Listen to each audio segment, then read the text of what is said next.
All right, let's dive right in.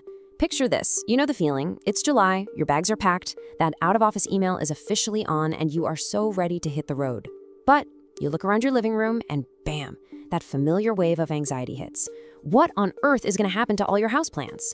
Look, summer heat combined with the travel season, it's literally the #1 source of stress for plant owners. You've spent all year nurturing these green beauties, and the thought of coming back to a crispy, wilted jungle? Yeah, it's terrifying. But hey, I've got some great news. Plant survival during your summer vacation is actually incredibly easy when you just have a proactive plan. In this explainer, we're going to break down exactly how to adapt your watering routine for the heat and how to set your entire collection up to totally thrive while you're away. To get you totally prepared, here is our survival guide. First up, summer watering basics. Second, pre-vacation plant prep. Third, surviving short trips.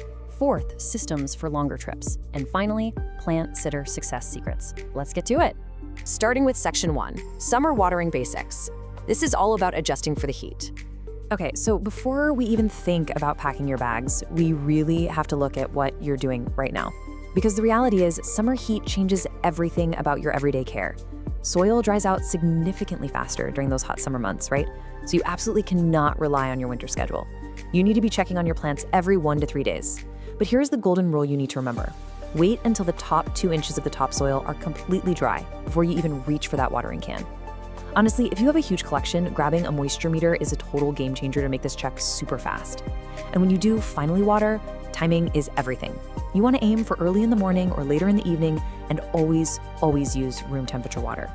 This gives the roots an actual chance to absorb the moisture before the midday heat just evaporates the whole shebang.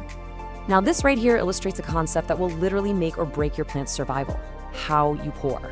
We have deep watering, which means pouring thoroughly until it completely drains out the bottom. And conversely, we have light watering, which is basically just giving your plant little sips here and there. So why does this matter so much? Well, deep watering actually forces the plant's roots to grow downward, deep into the soil, chasing that moisture. This builds a highly resilient plant. Light watering, on the other hand, it encourages shallow roots that just hang out near the surface. That leaves the plant incredibly vulnerable to quick drying when that summer heat kicks in. Building that deep root resilience is exactly what your plant needs to survive when you do eventually travel. Moving on to section 2, pre-vacation plant prep, the stuff to do right before you leave. So you've got your everyday summer watering dialed in. Awesome. Now it's the day before your trip. There are 3 non-negotiable, completely gadget-free steps you absolutely must take before you lock that front door. Step 1, group your plants together. Just move them all into one spot. Clustered plants actually create their own little microclimate. They share humidity and they lose their soil moisture much more slowly. Step 2, move them completely out of direct sun and into bright and direct light. A hot, sunny windowsill, that will drain a pot of its moisture in a single day, but a slightly shadier interior spot holds onto that life-saving moisture far longer. And finally, step 3, give them a deep, heavy drink right before you leave. Remember that deep watering technique we just talked about? Yep, do exactly that right before you walk out the door. For a lot of scenarios, just these 3 simple steps alone are all the protection you need. All right, section 3, surviving short trips. We're talking trips of 1 to 5 days. Let's say you're heading out for a long weekend. Your plants will be perfectly fine with just our basic prep, but you can also use some really simple aids to stretch their moisture based on your specific timeline. If you're going to be gone for just 1 or 2 days, you can actually leave a deep saucer of water under the pots of your really thirsty plants, allowing them to sort of sip from the bottom. But quick warning here, don't do this for longer than a couple of days, or you're risking some seriously soggy, rotting roots. Now, if you're gone for 3 to 5 days, try sliding a pebble tray with water underneath them. It adds ambient humidity as the water evaporates. Or honestly, even easier, just move your plants into the kitchen or the bathroom, since those rooms naturally stay a whole lot more humid anyway. And don't worry, we'll talk about the 1 to 2 week solutions in just a second. But first, we need a quick reality check, because this is a huge plant care myth. We all panic about every single plant we own. But the truth is, your drought-tolerant plants literally won't even notice you're gone. Seriously, hardy species like snake plants, ZZ plants, and cacti, they are built for this. If you give them a deep water before you leave and pull them out of the blazing sun, they can easily survive up to 2 weeks without a single drop of extra water. No special setups required. You can just cross them off your worry list completely. Section 4, systems for longer trips. This is for those longer 1 to 2 week absences. So what about the plans that aren't so tough? Well, this is where passive watering systems transition from just being a fun little trick to an absolute necessity. One of the absolute best, most reliable methods is wick watering.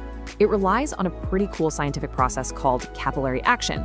As defined here, capillary action is just the physical process where moisture is slowly and steadily drawn upward into dry soil through a wick. You can literally just run a simple cotton or nylon string from a jug of water directly into the soil of your plant. That dry soil naturally pulls up the exact amount of water it needs right up the string. It's a completely passive, absolutely brilliant system. But, and I cannot stress this enough, this is a massive but. Always test your wick watering setup a few days before you actually leave. You really have to know how fast the plant is drinking. Is that jug going to be bone dry in 3 days, or is it going to last the full 2 weeks? Testing it in advance allows you to accurately judge the rate, and if you need to swap in a bigger water container, you can do it before you're halfway across the world. And for your absolute most dramatic, humidity-hungry tropical plants, you can try the plastic bag hack. By placing a loose, clear plastic bag over the plant, just making sure it isn't, tightly touching the leaves, you effectively trap all that moisture inside and create a little mini greenhouse. This drastically slows down the drying process. However, this is incredibly important. You must keep a bagged plant completely out of direct sunlight. If the sun hits that plastic bag, it literally turns into an oven, and you will essentially steam your prized monstera like a side of broccoli. Nobody wants that. Keep them grouped in the shade for sure. Bringing us to our final section, Section 5, Plant Sitter Success Secrets. This is all about setting your sitters up to win. Okay, so you're going away for a long time and the passive systems just aren't going to cut it. You have to rely on a real human plant sitter. Having a friend or neighbor help out is fantastic, but you really have to set them up for success. This foolproof checklist eliminates all the dangerous guesswork. First, leave short, written notes grouped by the plant's actual needs. We're talking super simple instructions like water these 2, leave the rest alone. Second, physically group your thirsty plants together and then go put your dry, drought-tolerant plants in a totally different spot just to prevent any mix-ups. Third, leave them a moisture meter. Tell them to water based on what the meter actually reads, not based on what they guess the plant needs. And that brings us to the ultimate warning you must give your sitter. You need to kindly, but very firmly, tell them this. Overwatering is the usual mistake, not under. Listen, well-meaning neighbors and sitters have this natural instinct to just shower your plants with love, which usually translates to drowning them in water. An underwatered plant, it can almost always bounce back with a good drink. But an overwatered plant develops root rot and it dies. If your sitter just checks once mid-trip, combined with that deep watering you did before leaving, your collection is going to be perfectly fine. So, what does this all mean? The big takeaway here is this. Your bags are packed, but are your plants prepared? Because as we've seen in this explainer today, just a tiny bit of preparation completely guarantees their survival. By adjusting your summer watering technique early on, grouping your plants, utilizing those simple passive systems, and effectively communicating with your plant sitters, you take literally all the anxiety out of leaving. You're totally empowered to walk out that door and just enjoy your summer vacation. But it leaves you with a final challenge to think about. Are you merely keeping your plants alive on life support, or are you ready to build the kind of deep-rooted resilience that allows them to thrive completely independent of you? Try testing out one of these passive systems this weekend, even if you aren't leaving town, and see just how self-sufficient your indoor jungle can really be. Thanks for joining me on this explainer, and hey, happy travels! Welcome to this explainer on safely feeding your houseplants. Look, if you've ever stared at those little bottles of liquid plant food feeling completely intimidated, or maybe you've heard horror stories about scorching delicate roots, you are in exactly the right place. Today, we're going to turn you from a hesitant plant parent into a confident plant nutritionist. We're breaking down the science of fertilizing into simple, incredibly actionable steps. Okay, so here's our straightforward roadmap for today. We're going to cover 1. Why houseplants need food. 2. Decoding the NPK label. 3. Types of plant fertilizer. 4. Golden rules of fertilizing. And finally, 5. Spotting fertilizer trouble. It's basically plant nutrition broken down into logical, bite-sized pieces so you never have to fear fertilizer burn ever again. All right, let's jump into Section 1. Why houseplants need food. The potted plant dilemma. So, let's start with a really common frustration. Your plant's light is perfect, your watering schedule is totally dialed in, but it just completely stopped growing. Picture this, you bring home this gorgeous new trailing plant, you watch it push out vines all summer long, but then its second spring rolls around, and it just halts. No new leaves, no new vines. It just looks kind of sad and tired. Naturally, you might scramble to tweak the watering or move it to a brighter window, but absolutely nothing changes. You've got to ask yourself, is your plant simply resting, or is it literally running on empty? Well, here is the underlying science behind that exact dilemma. Out in nature, plants get this constant natural buffet of nutrients from decaying organic matter right there in the ground. But your houseplant? It lives in a highly artificial environment. It's working with a very limited amount of potting mix. And unlike out in nature, every single time you water that potted plant, some of those essential nutrients wash right down the drain. After a few months, that soil is completely depleted of the essential vitamins needed to build new leaves and roots. So, fertilizer? It's simply your way of restocking that empty pantry. Moving right along to Section 2, decoding the NPK label, the vitamin breakdown. Now that we know why they need it, let's figure out what it actually is. We're going to completely demystify those intimidating chemical numbers you always see plastered on the front of fertilizer bottles. You know, like 10-10-10 or 5-10-5. Those stand for the three major macronutrients: nitrogen, phosphorus, and potassium. Honestly, just think of NPK as up, down, and overall health. It is the exact blueprint of macronutrients your plant needs to thrive. Nitrogen is up. It promotes all that lush, green, leafy growth above the soil. Phosphorus is down and all around, supporting strong root development below the soil, plus flowering and fruiting. And potassium? That's overall health, helping the plant regulate water and fight off diseases like a champ.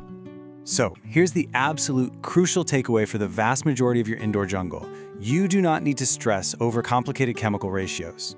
A perfectly equal, balanced fertilizer, where all three of those numbers are exactly the same, like a 10-10-10, is hands down your safest, most effective, all-purpose choice to hit every single category of plant health. Which brings us to Section 3, Types of Plant Fertilizer. Choosing your routine. Let's figure out how you can choose the right delivery method for these nutrients based entirely on what works for your personal schedule. You generally have two paths here, and honestly, both are completely valid. Over on the left, we've got liquid fertilizer. These are concentrates you mix right into your watering can. They're incredibly fast-acting and offer brilliant control if you're the diligent type, mainly because you can adjust the strength with every single watering. But yeah, they do require a regular routine. Now, on the right, we have slow-release fertilizer, which usually comes in granules or spikes.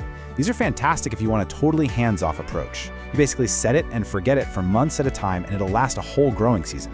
The flip side, though, is they're much harder to control once they're in the soil, and they can be a bit of a hazard if you have curious pets or kids who love digging in the dirt. All right, Section 4, Golden Rules of Fertilizing. How to feed safely. Okay, now that we've got our plant food and understand how it works, we absolutely must follow a few golden rules to ensure we're nourishing our plants rather than harming them. Seriously, this is the most important part of your routine. You've got to execute this chronological process every single time to avoid a disaster. Step 1, ensure it's actually spring or summer. Plants go completely dormant in the winter. Do not feed a sleeping plant. Step 2, mix a heavily diluted solution. Honestly, forget what the bottle says right off the bat. Start with just half the recommended strength. Step 3, and this one is huge, thoroughly wet the soil with plain water first. Never ever pour fertilizer on bone-dry soil. And finally, Step 4, apply your diluted fertilizer to that pre-moistened soil to protect those delicate roots from scorching. It all boils down to this brilliantly simple safety motto: weekly, weekly. The absolute #1 cause of fertilizer burn is just using way too much product. A very weak dilution fed more frequently is always a safer, superior approach than hitting your plant with a rare, highly concentrated, heavy dose. Just treat it like a gentle, ongoing vitamin supplement rather than slamming an intense energy drink. Let's move to our final section, Section 5, Spotting Fertilizer Trouble, Listening to Your Plant. Look, even with the absolute best intentions, things can sometimes go awry. So, let's learn how to decode the distress signals your plant might be sending you. Because your plant will absolutely tell you if it's getting too much food. If you notice a crusty white salt buildup sitting on the surface of your soil or around the rim of your terracotta pots, yeah, that is unabsorbed fertilizer. Even more alarmingly, if you see dark brown or black, crispy leaf edges, even when you know you're watering perfectly, you have likely overdone it and caused fertilizer burn. Other big red flags include sudden wilting or completely stunted growth. If you see any of this happening, stop feeding immediately and flush the soil with lots of plain water to wash all those excess salts away. I want to leave you with this absolutely vital thought for your plant care journey. Always ask yourself, does your plant actually need to be fed right now, or is it simply winter and time for a well-deserved rest? Before you ever reach for that bottle of fertilizer, check the season, check the soil, and really listen to what your plant is telling you. Because if it's spring and it's primed to grow, you now have the exact knowledge to fuel it safely and beautifully. So, what's your plant trying to tell you today? Welcome to this explainer. You know, summer brings us those beautiful, long days and just an absolute ton of bright light. We love it, right? But for our indoor gardens, man, the scorching summer months can feel like an absolute battlefield. If you want to make sure your indoor jungle doesn't just survive, but actively thrives during the absolute hottest parts of the year, well, you are in exactly the right place. Let's get our plants ready for the heat. Okay, let's dive into this. It's kind of a harsh reality, but those exact same gorgeous, long summer days that give us so much energy, yeah, they can actually cause sudden, fatal stress to your vulnerable indoor plants. And I mean, sometimes the damage happens literally overnight. A plant that looked perfectly healthy on a Tuesday can look completely devastated by Wednesday afternoon, just because the temperature spiked in your living room. To prevent that kind of heartbreak, here's our action playbook for today. We're gonna cover 1. Spotting summer heat stress, 2. Adjusting your watering routine, 3. Boosting humidity and airflow, 4. Managing intense summer sunlight, and 5. Protecting your highly sensitive plants. Step 1. Spotting summer heat stress. When temperatures rise indoors, plants react, and they react fast. You've got to be able to read the early warning symptoms. You might see leaf scorch, those ugly brown, crispy spots on the foliage, maybe some crispy edges, sudden yellowing, or you might notice the soil is drying out way quicker than usual. But the absolute most alarming sign? Wilting leaves. And here is the crucial takeaway. If your plant's leaves stay limp even after a thorough watering, that plant is actively suffering from acute heat stress. And why is it absolutely crucial we spot this so early? Because heat stress can escalate in just 1 to 2 days. You literally do not have a week to figure this out. Immediate action is required the very second you see these signs on your foliage. Step 2, adjusting your watering routine. If you've spotted the stress, or honestly, if you simply want to prevent it, we have to start with the single most critical element, water. Here is the golden rule of summer. Check the top 1 to 2 inches of soil daily. You need to treat this as absolute law. I'm serious. The topsoil in your pots can dry out within hours during a severe heat wave. That means your tropical plants especially require daily monitoring. And actually, even your succulents and cacti, which usually like to dry out completely, they might need water way more frequently than you're used to giving them in the winter. So the crucial point is exactly when and how you apply that water. Ideal watering happens early in the morning or late in the evening. This strategic timing is huge. It gives the roots actual time to absorb the moisture before the intense midday sun just evaporates the whole shebang. Oh, and temperature matters too. Always, always use room temperature water. Pouring freezing cold water straight from the tap onto warm roots? No way. That can cause severe shock, which just compounds the stress your poor plant is already under. Step 3, boosting humidity and airflow. Now, you might think you're doing your plants a massive favor by blasting the air conditioning, but AC units and hot summer winds actually completely strip moisture from your indoor air, leaving it bone dry. So you need to build a natural defense bubble. Let's move to and see how this builds. First, running a humidifier nearby does the heavy lifting. Next, using pebble trees filled with water under your pots provides localized moisture right as that water evaporates upwards. And finally, grouping your plants tightly together allows them to transpire and share moisture with one another. It's just a brilliant logical progression of fixes. Oh, and I want to quickly clarify a massive misconception that always seems to come up. Misting your plants with a spray bottle, I mean, it's fine for a quick short-term boost, but that water evaporates incredibly fast in a hot room. It will absolutely not save a plant during a heat wave. Stick to the structured advice we just covered, humidifiers and pebble trays, because they actually provide the consistency your plants desperately need right now. Step 4, managing intense summer sunlight. Bright light is wonderful for growth, right up until the exact moment it turns into a fatal summer sunburn. Direct west and south-facing windows can become incredibly intense. If your plant is sitting right up against that glass, it's in the danger zone. Also, keep a really close eye out for reflective surfaces. Mirrors or stark white walls near those windows can literally act like magnifying glasses, bouncing harsh light and completely scorching your leaves. You want to aim for the safe zones. Use sheer curtains to diffuse the light, pull your pots a few feet away from the glass, and rotate them weekly so one side doesn't get overexposed. Now, what's really interesting about this slide is how simple some of these cooling tricks are. Yes, keeping plants away from hot air vents and heat-generating electronics is just common sense, and using fans on a low setting provides really gentle, cooling circulation. But get this, just taking a potted plant off a high shelf and placing it directly on the floor can drop the ambient temperature around its leaves by a few crucial degrees. It's a temporary trick, sure, but it is highly effective during peak heat. Step 5. Protecting highly sensitive plants. Look, not all plants are created equal when it comes to summer survival. While your hardy succulents might handle the heat just fine, we need to establish a strict watch list for the absolute most vulnerable species in our indoor jungle. Ferns, like your Boston or maidenhair, calatheas, peace lilies, anthuriums, and a lot of orchids, these are the divas of the summer. They are highly sensitive. If a sudden heat wave strikes, these specific plants simply must be relocated to cooler rooms with stable temperatures, higher humidity, and gently filtered light. They won't tough it out, they will suffer. So, armed with this knowledge, take a quick walk around your home right now. Look at your soil, check out your leaves, feel the heat coming off your windows. Which of your plants needs rescuing today? Seriously, don't wait for the wilt to set in. Apply this explainer's playbook immediately. Adjust your routines, and let's save your indoor garden from the summer heat. Okay, let's dive right into the fascinating world of the blue star fern. If you've ever struggled to keep indoor ferns alive, well, get ready, because this specific plant is going to completely change how you think about fern care. Look, if you're intimidated by those dramatic, moisture-loving houseplants, like the notoriously difficult maidenhair fern, this explainer is going to show you exactly how this totally unique, forgiving species breaks literally all the traditional rules. It's widely considered the easiest, bluest fern in the houseplant game, and today, we're going to figure out exactly why.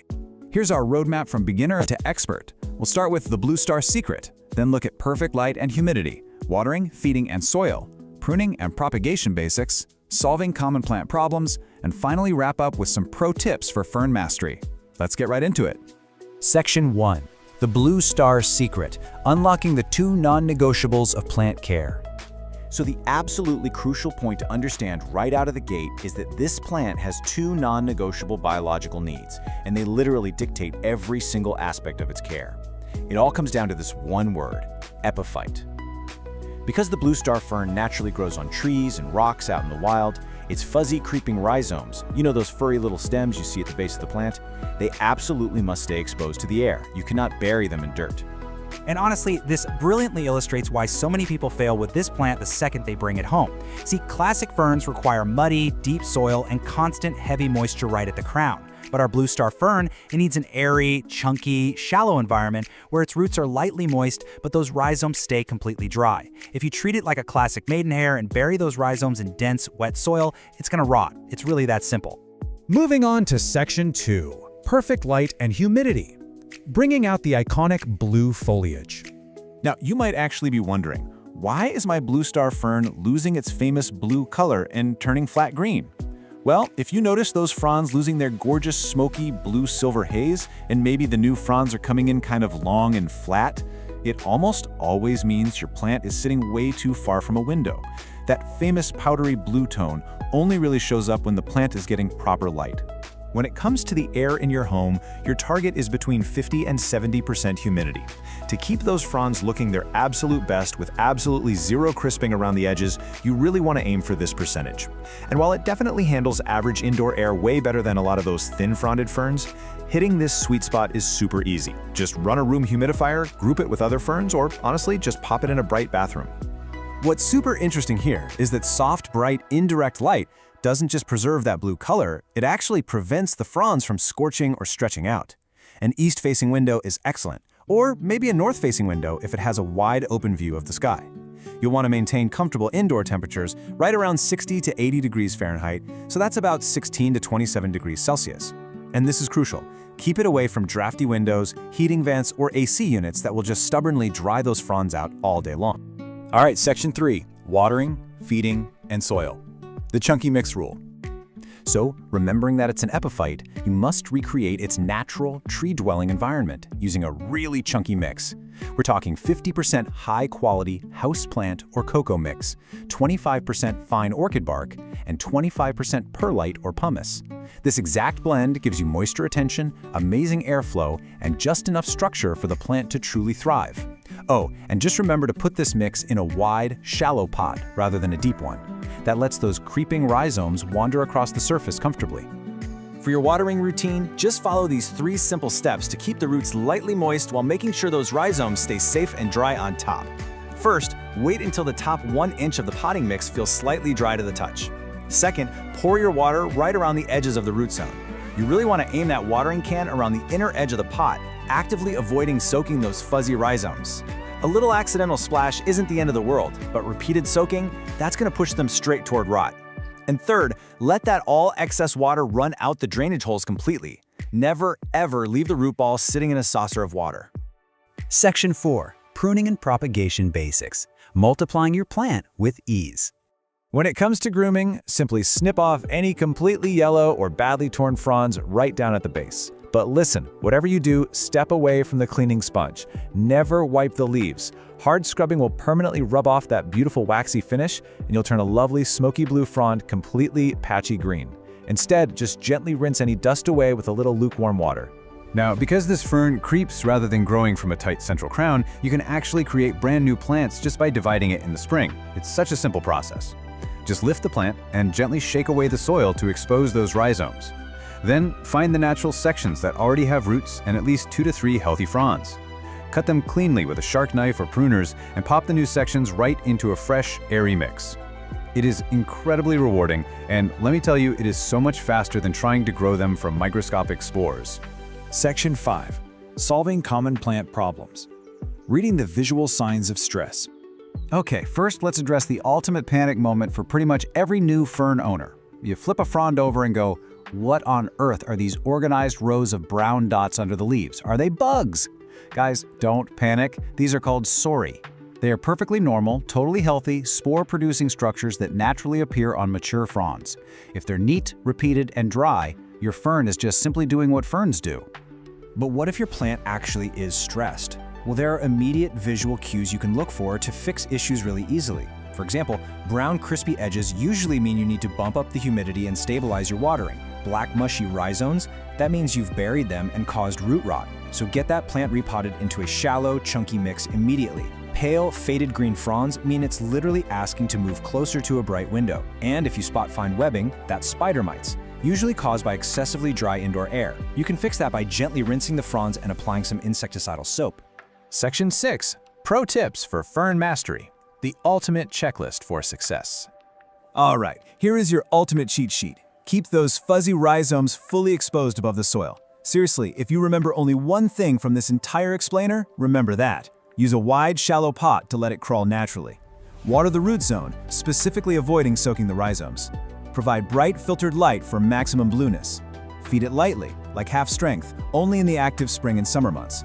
And finally, if the plant ever starts to decline, always inspect the root zone first, because problems almost always begin below the fronds. If you follow these rules, and remember to respect its epiphytic, air-loving nature, you are going to enjoy this relaxed, sculptural plant for years to come. By learning to read this remarkable plant, you've really unlocked a whole new way of bringing the rainforest straight into your living room. You've stopped blindly following generic plant advice and started looking at how a plant naturally exists in the wild. So, armed with this brand new perspective, what wild environment will you master next? Welcome to This Explainer. Today, we're diving into a complete beginner to expert masterclass on caring for one of the absolute most resilient and beautiful houseplants out there, the aloe vera. Whether you are a total novice getting your very first plant or a seasoned collector, this guide is going to take you through absolutely everything you need to know to make your plant thrive. So let's actually kick things off with a bit of history. The ancient Egyptians gave this world-renowned succulent a pretty legendary nickname, the plant of immortality. And they revered it not just for its striking architectural beauty, but because of its incredibly soothing gel and just absolute unbelievable resilience. It is literally a living first aid kit. And today, we're going to learn exactly how to harness that resilience right in your own home. Here's our agenda for today's explainer. We'll cover the ultimate desert survivor, the core care triad, maintenance and feeding, multiplying your plant, troubleshooting common problems, and wrap up with some pro tips for success. All right, section 1, the ultimate desert survivor. Think of it as a resilient, living first aid kit. Okay, so the aloe vera is a perennial. That basically means it has a super long lifespan, easily over 10 years indoors if you treat it right. It grows actively in the spring and hits its peak stride in the summer. But here's the catch. As we head into fall and winter, it needs a strict rest period. I mean, its growth slows down dramatically. Because of that, you've got to significantly reduce your watering to mimic its natural dormancy. Getting this rhythm down, that's the secret to a really happy aloe. Moving right along to section 2, the core care triad. We're talking light, water, soil, and, well, humidity. So for that first pillar, light, your aloe needs at least 6 hours of bright, indirect to direct sun every single day. A south or west facing window, absolutely perfect. Now, if it doesn't get that light, you'll see a condition called etiolation. Basically, the plant stretches out trying to find more sun. Instead of plump, upright leaves, you get this leggy, weak, pale growth. It's not a great look. Remember, this plant will survive in a dark corner, but it absolutely won't thrive. Now for the second pillar, water. You really have to treat watering like a rare desert event.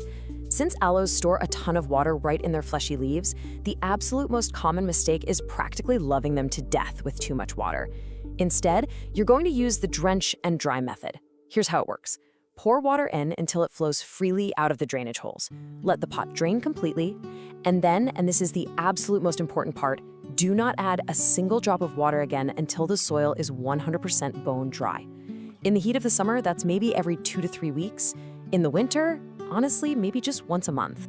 And you know, spotting the difference between overwatering and underwatering is a total game changer for diagnosing your plant. Overwatering, that's gonna look like mushy, browning, or yellowing leaves near the base, plus a really soft stem, and that is incredibly dangerous for the plant. Underwatering, on the flip side, leaves you with thin, wrinkled, deflated leaves that curl inward, usually with crispy tips. If you see those wrinkles, your plant is just thirsty. Give it a deep soak and it'll plump right back up in a day or two. The golden rule here, when in doubt, just wait it out, don't water it. Okay, the final pillar, soil. This totally goes hand in hand with our watering strategy. The absolute non-negotiable rule is that your aloe needs loose, gritty, fast-draining soil. A prepackaged cactus or succulent mix works great, or you can whip up your own using equal parts potting soil, perlite, and coarse sand. But please, never, ever use dense garden soil. And whatever you do, ensure your pot has drainage holes. Those roots absolutely cannot sit in a puddle. All right, let's talk humidity. You might be wondering how much extra misting this arid desert dweller needs to thrive. The answer? Exactly 0. 0 extra humidity. It actually wants dry air, so you can go ahead and put away the humidifiers and those pebble trays. Pumping up the humidity actually increases the risk of nasty fungal diseases. Just your normal, everyday household air is absolutely perfect. Which brings us to section 3, maintenance and feeding. Let's talk about fueling your desert plant. So aloes aren't exactly heavy feeders, right? But a little boost during their active growing season definitely helps. Using a balanced, water-soluble fertilizer with a 10-10-10 NPK ratio is pretty much ideal. But here's the catch. Always dilute it to half strength so you don't accidentally burn the roots. And you really only need to apply it once or twice a year during the spring or summer and only on soil that's already moist. Never fertilize in the winter when the plant is sleeping. Now, as for pruning, you'll love this. The requirements are wonderfully minimal.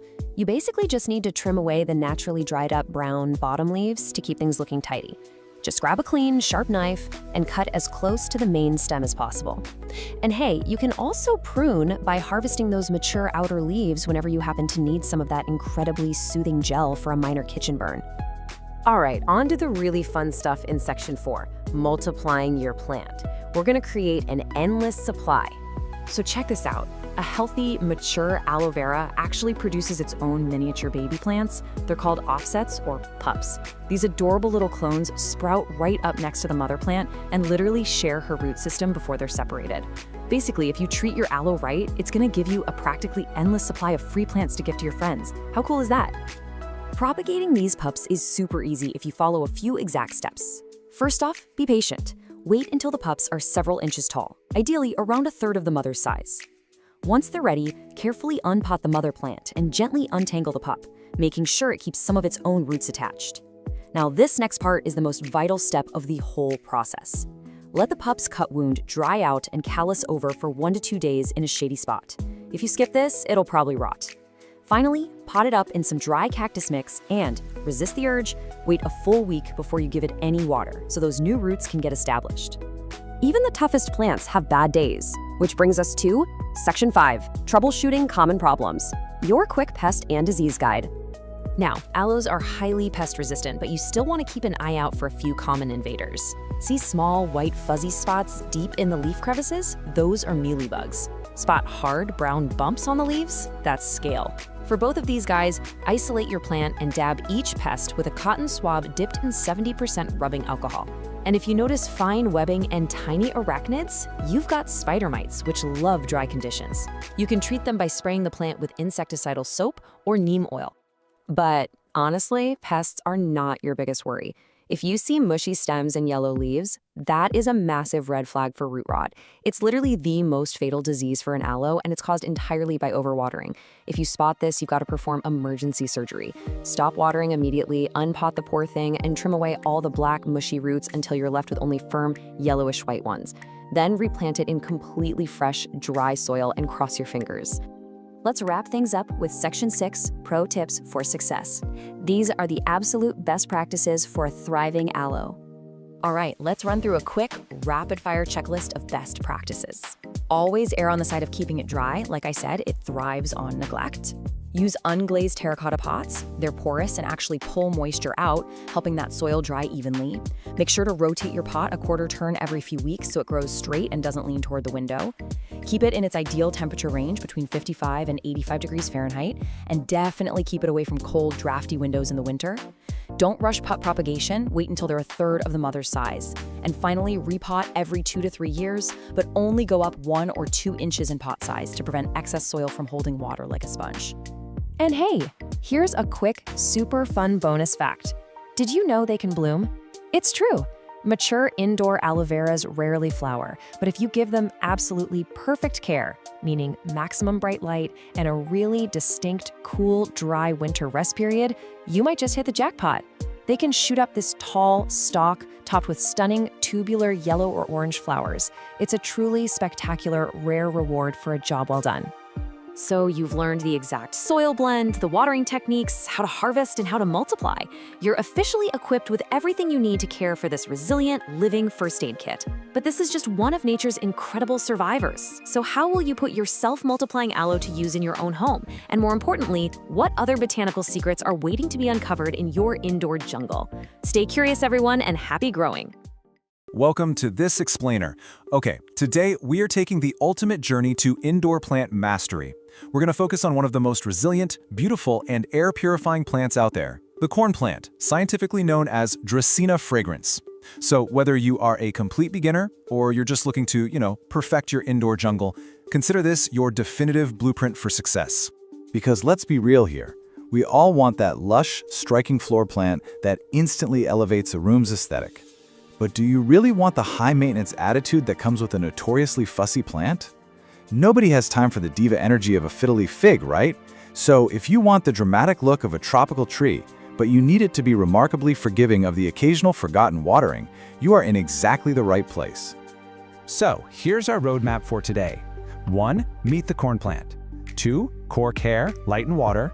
3. Environment basics. 4. Pruning and propagation. 5. Troubleshooting. And 6. Expert tips. We are going to build your confidence step by step. Let's dive right in. Section 1. Meet the corn plant, the easygoing tropical tree. Today we're focusing on the classic, air-purifying Masangiana cultivar, which is famous for its bold yellow stripes and sturdy woody cane. Let's start with some quick facts. What's incredible about this plant is its longevity. With just basic easy care, it can thrive for over 10 years. It's a slow grower, usually maxing out between 4 and 6 feet indoors, making it the perfect vertical accent for a corner.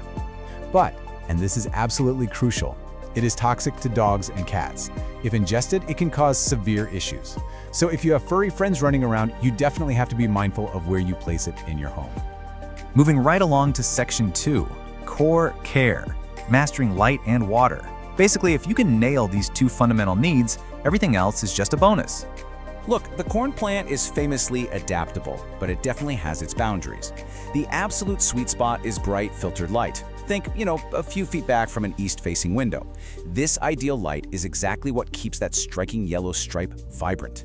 On the flip side, direct afternoon sun will literally scorch the leaves, leaving them with dry, brown patches. And while it tolerates low light like a total champion, complete darkness is a no-go. It'll cause its beautiful colors to completely fade out. Now, let's address the elephant in the room. If you've owned a corn plant for more than a month, you've probably asked yourself the single most common and frustrating question in corn plant care. Why on earth are the tips of my leaves turning brown and crispy? Well, the culprit is almost always fluoride sensitivity. Dracaenas have this extreme, almost traumatic reaction to the fluoride, chlorine, and salt hiding in everyday tap water. When you water them straight from the sink, those minerals build up and actually burn the leaf tips. To prevent this dreaded browning, a real game changer is to switch up your watering routine and strictly use filtered, distilled, or rainwater. And that brings us to our golden watering rule. Water thoroughly, but only when the top 1 to 2 inches of soil feel completely dry to the touch. Because this plant is naturally drought tolerant, you can expect to water it maybe every 1 to 2 weeks during its active spring and summer growing season. But in the dormant fall and winter months, you gotta cut back significantly. We're talking maybe only watering every 3 to 4 weeks. All right, Section 3, Environment and Feeding Basics, creating the perfect home.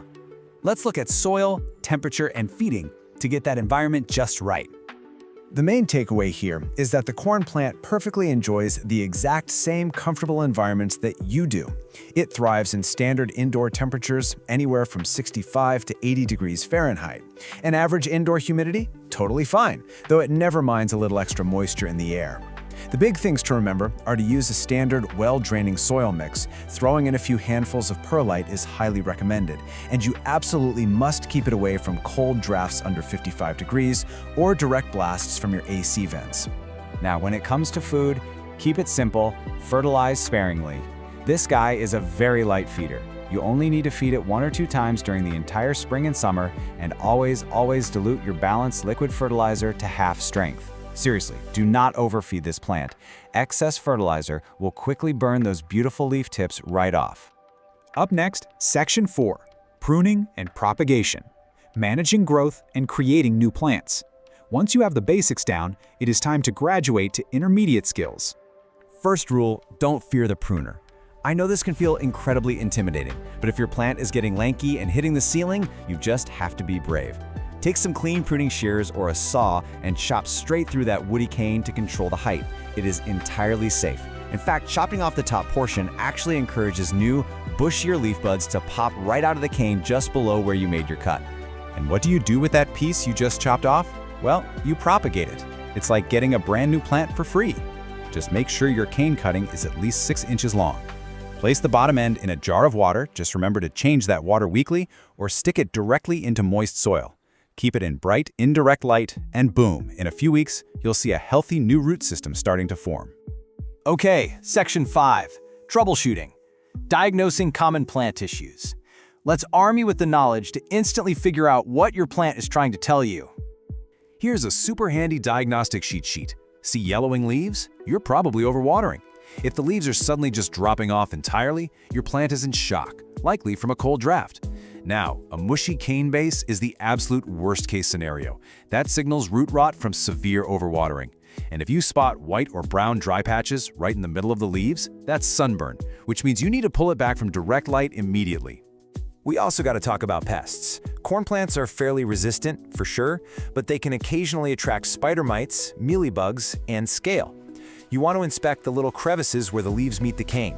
If you see fine webbing or little white cottony bumps, simply wipe them away with a cotton swab dipped in some rubbing alcohol. For anything bigger, an insecticidal soap or neem oil will do the trick perfectly. Finally, Section 6, Expert Tips, Pro Secrets for a Thriving Plant. To wrap up this explainer, I've got a couple of overarching secrets that truly make all the difference. Here is a brilliant pro tip. Dust those large leaves monthly with a damp cloth. Those big, broad leaves naturally collect dust in our homes. And cleaning the foliage isn't just about making it look nice and shiny, it physically removes a layer of debris that actually blocks sunlight, which hinders the plant's ability to photosynthesize and breathe.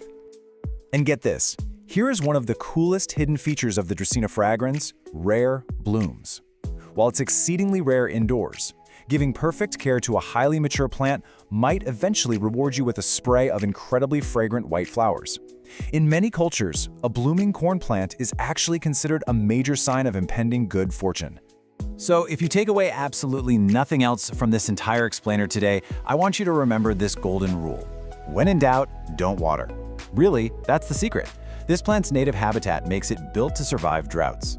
Underwatering is always safer than overwatering.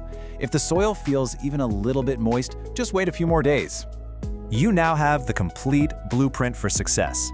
Armed with the right water, the right light, and the courage to prune when you need to, you can totally enjoy the stunning beauty of a thriving corn plant in your home for years to come. So now that you know the secrets to keeping one of these alive and thriving for a decade or more, which room in your house is going to become your new indoor jungle? The goal is to give it a stable place to live and then stay out of its way. You know, that might just be the absolute most brilliant piece of plant care advice out there. Today, we're looking at the Kentia palm. It is the ultimate, elegant, fuss-free indoor tree. Honestly, if you're totally exhausted by diva houseplants, you know, like that ficus that literally drops all its leaves if you just look at it wrong, well, you are in the exact right place. Because this palm, it craves consistency over basically everything else. So, welcome to this explainer. Consider this your Kentia Palm Masterclass. We're going to treat this as your definitive, complete care guide for finding that perfect, steady rhythm for this classic, composed plant. We're covering the whole shebang today, from root to frond, so you can master caring for this gorgeous Indo tree with absolute confidence. All right, here's our roadmap. First, we'll officially meet the Kentia palm, establish its core care rhythm, and talk about perfecting its environment. Then we'll dive into pruning and propagation, troubleshoot some common problems, and wrap it all up with pro tips for your long-term success. Okay, part 1, meet the Kentia palm, the elegant indoor tree. Let's start with its core identity, 6 to 12. To put that into perspective, that is the impressive height in feet that this palm can actually reach indoors. It brings this beautiful old-world lobby plant aesthetic right into your living room. Now, it grows incredibly slowly, so you're not going to see any crazy dramatic spurts and stalls. Instead, it rewards your patience with a really calm, vertical, architectural presence. Oh, and a massive bonus, it is completely 100% non-toxic to cats and dogs. Before we get into the nitty-gritty of care, we kind of need to make sure you actually have the right plant, right? There is a pretty big difference between the true Kentia palm, which is Howea forsteriana, and its close relative, the curly Kentia palm. The true Kentia gives you that wide-open, graceful crown with those long, arching fronds for a much softer, classical look. The curly Kentia, on the other hand, is a lot tighter with more recurved fronds. For that soft, space-filling silhouette, you're definitely looking for the true Kentia. Moving right along to part 2, the core care rhythm: light, water, and soil. Mastering these 3 fundamental elements is literally the secret to a thriving palm. So light is our first pillar here. Now, the Kentia is famously tolerant of lower light, but, and this is a big but, low light is merely tolerated. Sure, the plant will survive, but it leads to way wider spacing between the fronds and incredibly sparse, slow growth. The actual sweet spot? Bright, indirect light. An east-facing window is usually fantastic. This is exactly where the fronds stay wonderfully full and the plant gets the energy it needs to keep up a steady growth rate. Next up, watering. Remember, we are looking for a nice, steady rhythm here. Step 1, just wait for the top 1 to 2 inches of soil to dry out completely. Step 2, water it thoroughly until the mix is evenly moistened. And step 3, which is absolutely critical, guys, let the excess water drain completely. The big takeaway is that the Kentia handles being slightly dry much better than it handles having soggy roots. Winter is actually where most people trip up, so do yourself a favor and always check the soil with your finger instead of just sticking to some rigid watering calendar. To maintain that perfect watering rhythm, you've got to have the right foundation. Here is your ideal airy soil mix recipe. 2 parts of a quality indoor potting mix, 1 part coco coir, or peat if that's what you have on hand, just to hold a little moisture, and 1 part perlite or pumice to make sure the roots can actually breathe. You can even toss in some orchid bark if you want extra drainage. Dense, heavy garden soil is the enemy here. The roots desperately need oxygen, and this exact balance ensures even moisture without, turning the pot into a swamp. All right, part 3, perfecting the environment: humidity, temp, and feeding. So now we're graduating from just basic survival to actively optimizing the palm's living conditions. 65 to 80 degrees Fahrenheit, that is your comfortable temperature window. Basically, the Kentia palm wants normal indoor temperatures, but it absolutely despises sudden temperature swings.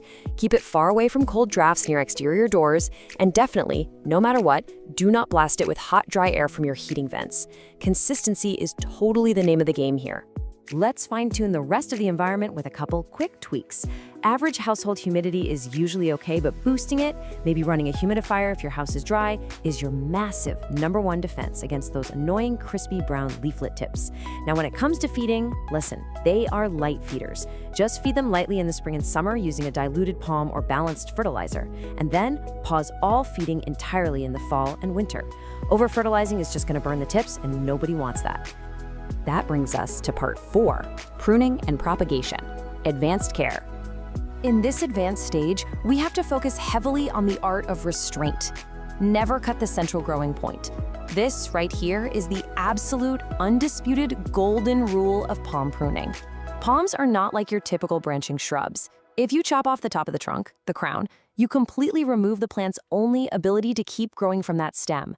Seriously, you should only ever prune fully brown, dead fronds. Leave the green ones alone. Pruning for this specific plant is entirely about holding back. And now, brace yourselves for a bit of a propagation reality check. If you're used to simply dividing your houseplants to make more, well, I gotta gently break the news. Kentias cannot be propagated by division. You actually have to start them from seed. You soak the seed, plant it in a warm, sterile mix, and then, well, you wait. It requires immense patience because the germination is incredibly slow. Honestly, between you and me, if you want a beautiful specimen anytime soon, just buying a healthy mature plant is definitely the smarter move. Repotting requires that exact same gentle touch. Kentia palms actually like being slightly snug, and they hate having the roots aggressively disturbed. So wait a good 2 to 4 years until you see the roots clearly circling the pot. Water it lightly the day before to prep the plant. When you do repot, choose a pot that is only 1 to 2 inches wider. Do not go huge. And finally, keep that root ball as intact as possible, and this is crucial, never bury it deeper than it was originally planted. Let's move to part 5, troubleshooting. Clues, not catastrophes. I want you to start viewing issues as simple diagnostic clues, not total catastrophes. There is absolutely no need to panic. Let's quickly run through the most common symptoms. If you're seeing brown tips, your likely culprit is dry air or maybe hard water mineral buildup. Easy fix: add a humidifier or flush the pot with fresh water. Notice yellowing lower fronds? That's almost always a sign of overwatering or root rot, meaning you gotta check those roots and improve drainage immediately. And what if you spot some dusty webbing? Spider mites. Isolate the plant right away, wipe down the leaves, and raise that humidity because mites absolutely love dry air. Since watering issues are by far the most common, let's contrast the 2 biggest mistakes so you know exactly what to look for. Overwatering is going to give you yellowing, lower fronds, soft, mushy soil that just won't dry, and kind of a sour smell coming from the pot. Underwatering, on the flip side, gives you crispy leaflet tips, really dull-looking fronds, and soil that literally pulls away from the edges of the pot. By checking for these exact signs, you can immediately diagnose if you're throwing off the plant's natural rhythm and just adjust accordingly. All right, final stretch, part 6, pro tips for success. Mastering the long game. Let's lock in the behavioral habits that will actually make you an expert plant parent with some rapid-fire actionable pro tips. First up, do not overpot. It literally just leads to soggy soil. Second, let the plant settle. Stop moving it around your house. Third, rotate the pot just a little bit every few weeks to keep the crown from leaning heavily toward the light. Fourth, wipe the dust off those fronds so the plant can actually photosynthesize efficiently. And above all else, think in years, not weeks. Patience and minimal interference will give you a stunning display that lasts for decades. Which brings us perfectly to our final core takeaway. Care for the Kentia palm is a rhythm guide, not a rescue guide. Honestly, mastering the steady basics, just providing the right light, a consistent watering pattern, and letting those roots breathe is truly all this elegant indoor tree ever requires from you. So that leaves us with one final question for you. Are you ready to find your Kentia palm's rhythm? Armed with everything we've covered in this explainer, you now have the exact blueprint to bring this calm, architectural presence right into your home and just watch it thrive beautifully for years to come. Thanks so much for joining me on this deep dive today, and hey, happy growing! Welcome to this explainer. Okay, today we are tackling what is probably the single most intimidating part of bringing a piece of nature indoors. Listen, if you've ever stood over a potted plant with a watering can, totally paralyzed by the fear of doing the wrong thing, you are in the exact right place. We're going to completely shift your mindset today and give you a totally foolproof guide to keeping that indoor jungle of yours absolutely thriving. By the time we're done here, you won't be guessing anymore. You'll know exactly what your plants are trying to tell you. Okay, let's dive into our roadmap for today. We'll hit the #1 mistake, the golden watering rule, how to spot thirst, 2 ways to water, and finally, overwatered or underwatered. Section 1, the #1 mistake, killing with kindness. So be honest with me for a second. Have you ever loved a plant to death? It's literally the most common story in the book. You pick out this beautiful, tiny little succulent, you bring it home, and you just want it to be so happy. So how do we show that love? Well, by hovering over it with a watering can every single day. And yeah, you can probably guess how that ends. The poor thing just drowns. Overwatering is absolutely, hands down, the #1 mistake new plant parents make. We literally drown them trying to care for them. But hey, here's the good news. While it's the biggest issue out there, it's also incredibly easy to fix once you know the secret. We just need a total paradigm shift in how we think about providing that water. Which brings us to Section 2, the golden watering rule. Ditch the schedule. So the crucial point here, and if you take literally only one thing away from this entire explainer, make it this, is the golden rule. Check the soil first, and do not water on a schedule. Forget the rigid routines, no more guessing games. We have to actually start listening to our plants instead of blindly following the calendar. Trust me, watering every Sunday is a total recipe for disaster. And here's exactly why those schedules fail. A plant's thirst isn't just some static thing. It is constantly changing based on its environment. Just look at these factors. First up, light levels. A plant sitting in a bright, sunny window, it's going to dry out significantly faster than one tucked away in a dim corner.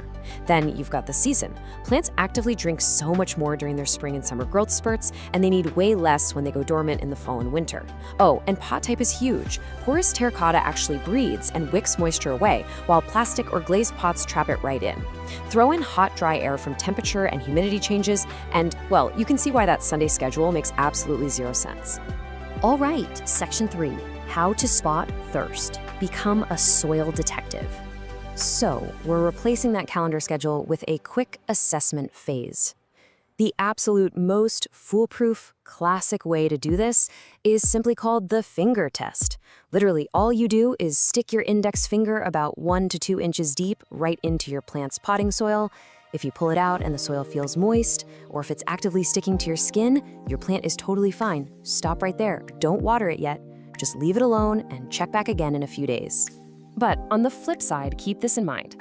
If the soil feels dry and crumbly, it is time to water. You really want to pay attention to that physical texture. Dry and crumbly is your plant literally giving you the green light to grab the watering can. It's a super simple, undeniable physical cue. Now, I get it, maybe you don't want to get dirt under your nails every time. You've got 2 other really great options here. For your smaller plants, try the lift test. You just get a feel for how heavy the pot is right after you water it. Then pick it up every few days. When it feels noticeably lighter, boom, the soil is dry. Or if you want a more scientific approach, grab a moisture meter. You just stick the probe right into the dirt, and the dial instantly tells you if it's dry, moist, or wet. It totally keeps your hands clean and takes all the guesswork out of it. Moving right along to Section 4, 2 ways to water, top versus bottom. The real secret to watering, no matter how you decide to do it, is being incredibly thorough. Let's look at top watering first, since that's what most of us are familiar with. Step 1, slowly pour water over the whole surface of the soil until it starts running freely out of the drainage holes at the bottom. Step 2, let the pot sit for a few minutes so it can drain completely. But step 3, this is where so many beginners mess up. You absolutely must, crucially, dump out any of that excess water pooling in the saucer below. I'm serious. Leaving a plant sitting in a puddle of water is the absolute fastest way to give it root rot. Don't let them sit in the puddle. Okay, let's move to and see how this builds our toolkit with a totally different technique, bottom watering. This is actually a fantastic method because it prevents overwatering and really encourages these strong, deep roots. First, you take your pot, and yes, it absolutely must have drainage holes for this to work, and place it into a sink or a deep tray filled with a few inches of water. Next, you just let it hang out there for about 15 to 30 minutes. It's going to drink that water right up from the bottom until you physically see the top layer of soil turn dark and moist. Finally, take it out of the water, let it drain off, and pop it back in its spot. It's an incredibly effective way to make sure the entire root ball gets evenly hydrated. And finally, Section 5. Overwatered or underwatered, reading the signs. Now, what's really interesting about this is how you can play detective and cross-reference multiple symptoms to nail down the perfect diagnosis. Plants are actually amazing communicators if you just know what to look for. For example, if you see yellow leaves that are soft and mushy, especially down near the bottom, yeah, that usually means you're overwatering. But if those yellow leaves are crispy and dry around the edges, they're probably underwatered. You've got to look at the whole picture. If the plant is drooping and the soil is wet, it's suffocating from too much water. Drooping and the soil is bone dry, it's just really thirsty. Check out the soil condition itself too. Constantly damp, musty soil means overwatering, while soil pulling hard away from the sides of the pot means underwatering. And finally, check the stems. Mushy, black stems at the base are a classic sign of rot from too much water, while dry, brittle, shriveled stems point to severe dehydration. All right, you are officially equipped. You know that overwatering is the ultimate trap. You know to throw away that rigid schedule. You know how to read the soil and the leaves, and you know exactly how to deliver the perfect drink. You aren't guessing anymore. You are a full-on active soil detective. So now that you possess the real secret to a thriving indoor jungle, which plant are you going to go check first? Go get your fingers a little dirty, listen to what your plants are telling you, keep exploring, and we will see you in the next explainer. Welcome to the Explainer. Today, we're walking straight into a high-stakes plant ER situation. Look, if you've spent any time caring for indoor greenery, you know that keeping your plants thriving is usually a super peaceful, rewarding hobby. But occasionally, there's a condition that pops up requiring immediate, decisive action. We're talking about the silent killer of the houseplant world, root rot. We're going to give you a direct, step-by-step guide on exactly how to spot it, how to stop it, and how to save your plant before it's literally too late. So don't panic, you're in the right place, and we're going to get through this together. To kick things off, let's look at the ultimate irony of root rot. It's this incredibly deceptive symptom that confuses, well, basically so many dedicated plant owners. Picture this. You walk up to your favorite pothos or monstera, and the leaves are just dramatically wilting, drooping, maybe even turning yellow. Every instinct you have is screaming, this plant is thirsty. But then you touch the soil, and it is absolutely soaking wet. It makes zero sense, right? How on earth can a drowning plant look like it's dying of a drought? Well, as we'll see, the answer lies hidden beneath the soil line, and fixing it requires a complete shift in how we approach plant triage. Okay, let's dive into this. Here is our plant ER triage plan. 1. Diagnosing the silent killer. 2. Drowning below the surface. 3. Inspecting the damage. 4. The emergency operation. And 5. Preventing future rot. Starting right off with step 1, diagnosing the silent killer and reading the deception. The truly tricky thing about root rot is that the visible problem is happening above ground, but the actual disaster is unfolding below. You really can't just rely on a single symptom. So think of this quick diagnostic chart as your best friend right now. Let's walk through it. If you're seeing wilting or drooping leaves and the soil is completely soggy or constantly wet, yeah, it's highly likely you have root rot. If you're noticing yellowing, soft dropping lower leaves combined with wet soil and maybe a really foul smell, that is almost certainly root rot. What about stunted growth, where it hasn't pushed out a new leaf in months and the soil simply never dries out? Root rot. But here is the absolute major one to look out for. If you see black, mushy spots on the stem right at the soil line and the soil is wet and compacted, you are dealing with advanced root rot. That is an absolute emergency requiring immediate intervention. That brings us to part 2, drowning below the surface, and what is actually happening down there. Before we operate, we really need to understand the pathology of what's going on. And I want to pause you for a second to remind you, if your plant has this, it is not a personal failure on your part. It's simply an environmental issue that can be corrected. Root rot is exactly what it sounds like, the decay and death of a plant's roots. But the catalyst? It's a severe lack of oxygen in the soil. You see, healthy roots actually need to breathe. They pull oxygen from these tiny little air pockets distributed all throughout the potting mix. When soil is constantly waterlogged, those crucial air pockets are destroyed. The roots literally suffocate. Once they die, naturally occurring fungi and bacteria just swoop right in and rapidly accelerate the decay. And this circles perfectly back to our irony from earlier. Rotting roots lose their physical ability to absorb water, which is exactly why the leaves up top look so desperately thirsty. A plant doesn't simply catch root rot from the air like a common cold. It's an environmental trap directly caused by three main culprits. First up, overwatering. Now, this doesn't actually mean giving a plant too much water at once. It means watering way too frequently before the soil has even had a chance to dry out. Second, poor drainage. This happens when potting your plant in a gorgeous ceramic container that has absolutely zero drainage holes, or leaving a saucer full of water sitting there for days. And third, heavy, dense soil. If you're using something like outdoor garden soil indoors, it compacts really tightly, trapping all that moisture and suffocating the root system. Moving on to part 3, inspecting the damage and going under the soil. We've read the symptoms, and now it's time to put on your gloves and actually examine the patient. You cannot be 100% sure of root rot until you gently slide your plant right out of its pot and actually see the roots. Now, what's really interesting about this is the stark, undeniable physical difference between these two states. Healthy roots are going to be firm to the touch, plump, and generally white or light tan. Rotted roots, on the other hand, are pretty alarming. They're going to be dark brown or jet black. They feel incredibly mushy and slimy, and honestly, if you gently pull on them, the outer sheath of the root will literally fall apart or slip right off in your fingers. Alongside that visual inspection, you absolutely must perform the smell test.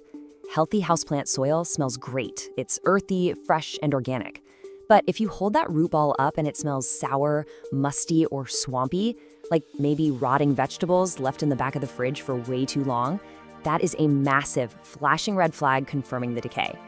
All right, part 4, the emergency operation, how to fix it fast. The diagnosis is confirmed and time is absolutely of the essence here. It is time to initiate the emergency repotting operation. Let's move through and see how this builds. Step 1, unpot and clean. You're going to take the plant straight to a sink and run lukewarm water over the root ball. You want to gently wash away all the old, infected, sludgy soil so you can clearly see exactly what you're working with. Step 2 is pruning. Step 3 is treatment. Step 4 is repotting into fresh soil. And finally, step 5 is the delicate post-op care phase. I really want to pause heavily on step 2 because it is absolutely the most critical part of this entire operation. Simply put, you must be ruthless. Take a pair of shirt pruning shears or scissors and make sure you sterilize them with some rubbing alcohol first, and cut away every single dark, mushy, or slimy root. Do not hesitate. Do not try to play the hero and save a root that is only a little mushy. If you leave even a tiny bit of rotted material behind, the bacteria is simply going to spread right back into the healthy tissue. Snip it all away until you only have firm, healthy roots left. Once you've done your pruning, here is an excellent optional triage step. You can dip the remaining healthy roots into a solution of 1 part 3% hydrogen peroxide to 2 parts water. It bubbles up and actually helps kill off any lingering bacteria or fungal spores. After that, repot the plant into a completely clean pot using entirely fresh, well-draining soil. Do not, under any circumstances, reuse the old soil. And for your post-op care, just give it a very light watering, do not drench it, keep it in bright, indirect light, and absolutely do not fertilize it for at least a month. The plant is in shock, you just need to let it rest. Finally, we reach part 5, preventing future rot, and the best practices for healthy roots. If you followed the steps, your plant is now resting quietly in recovery. But to keep it out of the ER in the future, we need to focus on some strict lifestyle changes. Prevention is so much easier than a cure, so the crucial point is to basically memorize this non-negotiable checklist. Number 1, always use pots with drainage holes. Seriously, if you have a beautiful decorative pot with no holes, just put your plant in a cheap plastic nursery pot and drop that inside. Number 2, water based on need, not a schedule. Stick your finger 2 inches into the soil. If it's moist, just wait. Number 3, use well-aerated soil. Mix in perlite or orchid bark so those roots can breathe. Number 4, empty the saucer.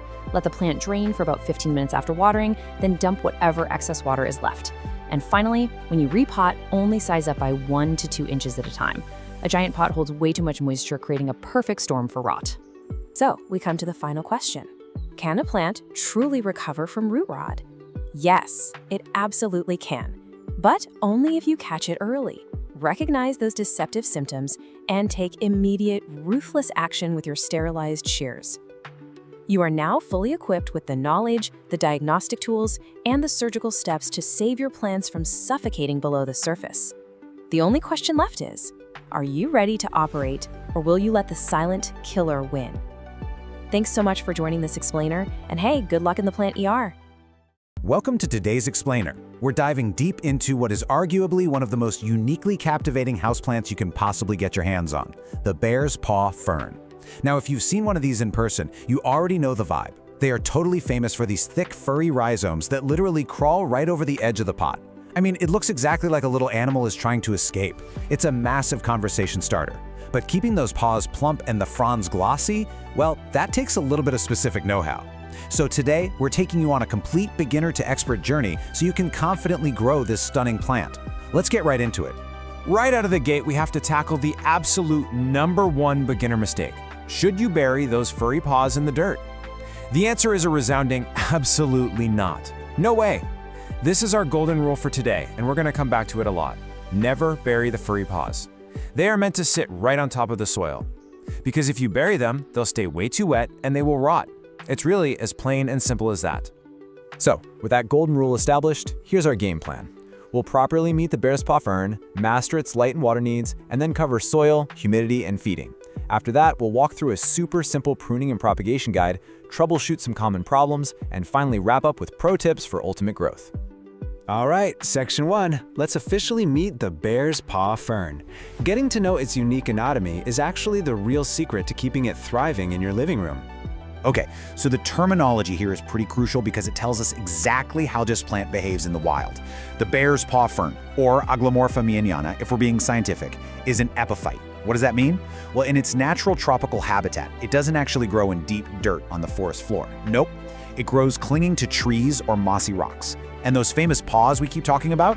Those are rhizomes. They're basically thick, creeping stems that store and absorb moisture and nutrients. Because it's an epiphyte with these creeping surface rhizomes, it naturally wants plenty of air circulating around its fuzzy feet.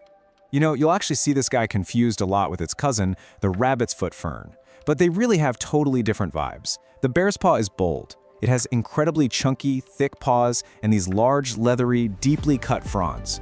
The rabbit's foot fern, on the other hand, is a bit more delicate.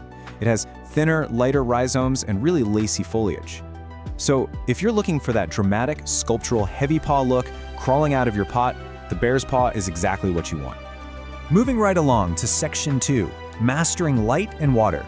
Getting this balance right is literally the key to avoiding that dreaded root rot. First up is lighting. The sweet spot here is bright, indirect light. Picture a nice, cheerful room where the plant isn't getting blasted by a hard, direct beam of sun.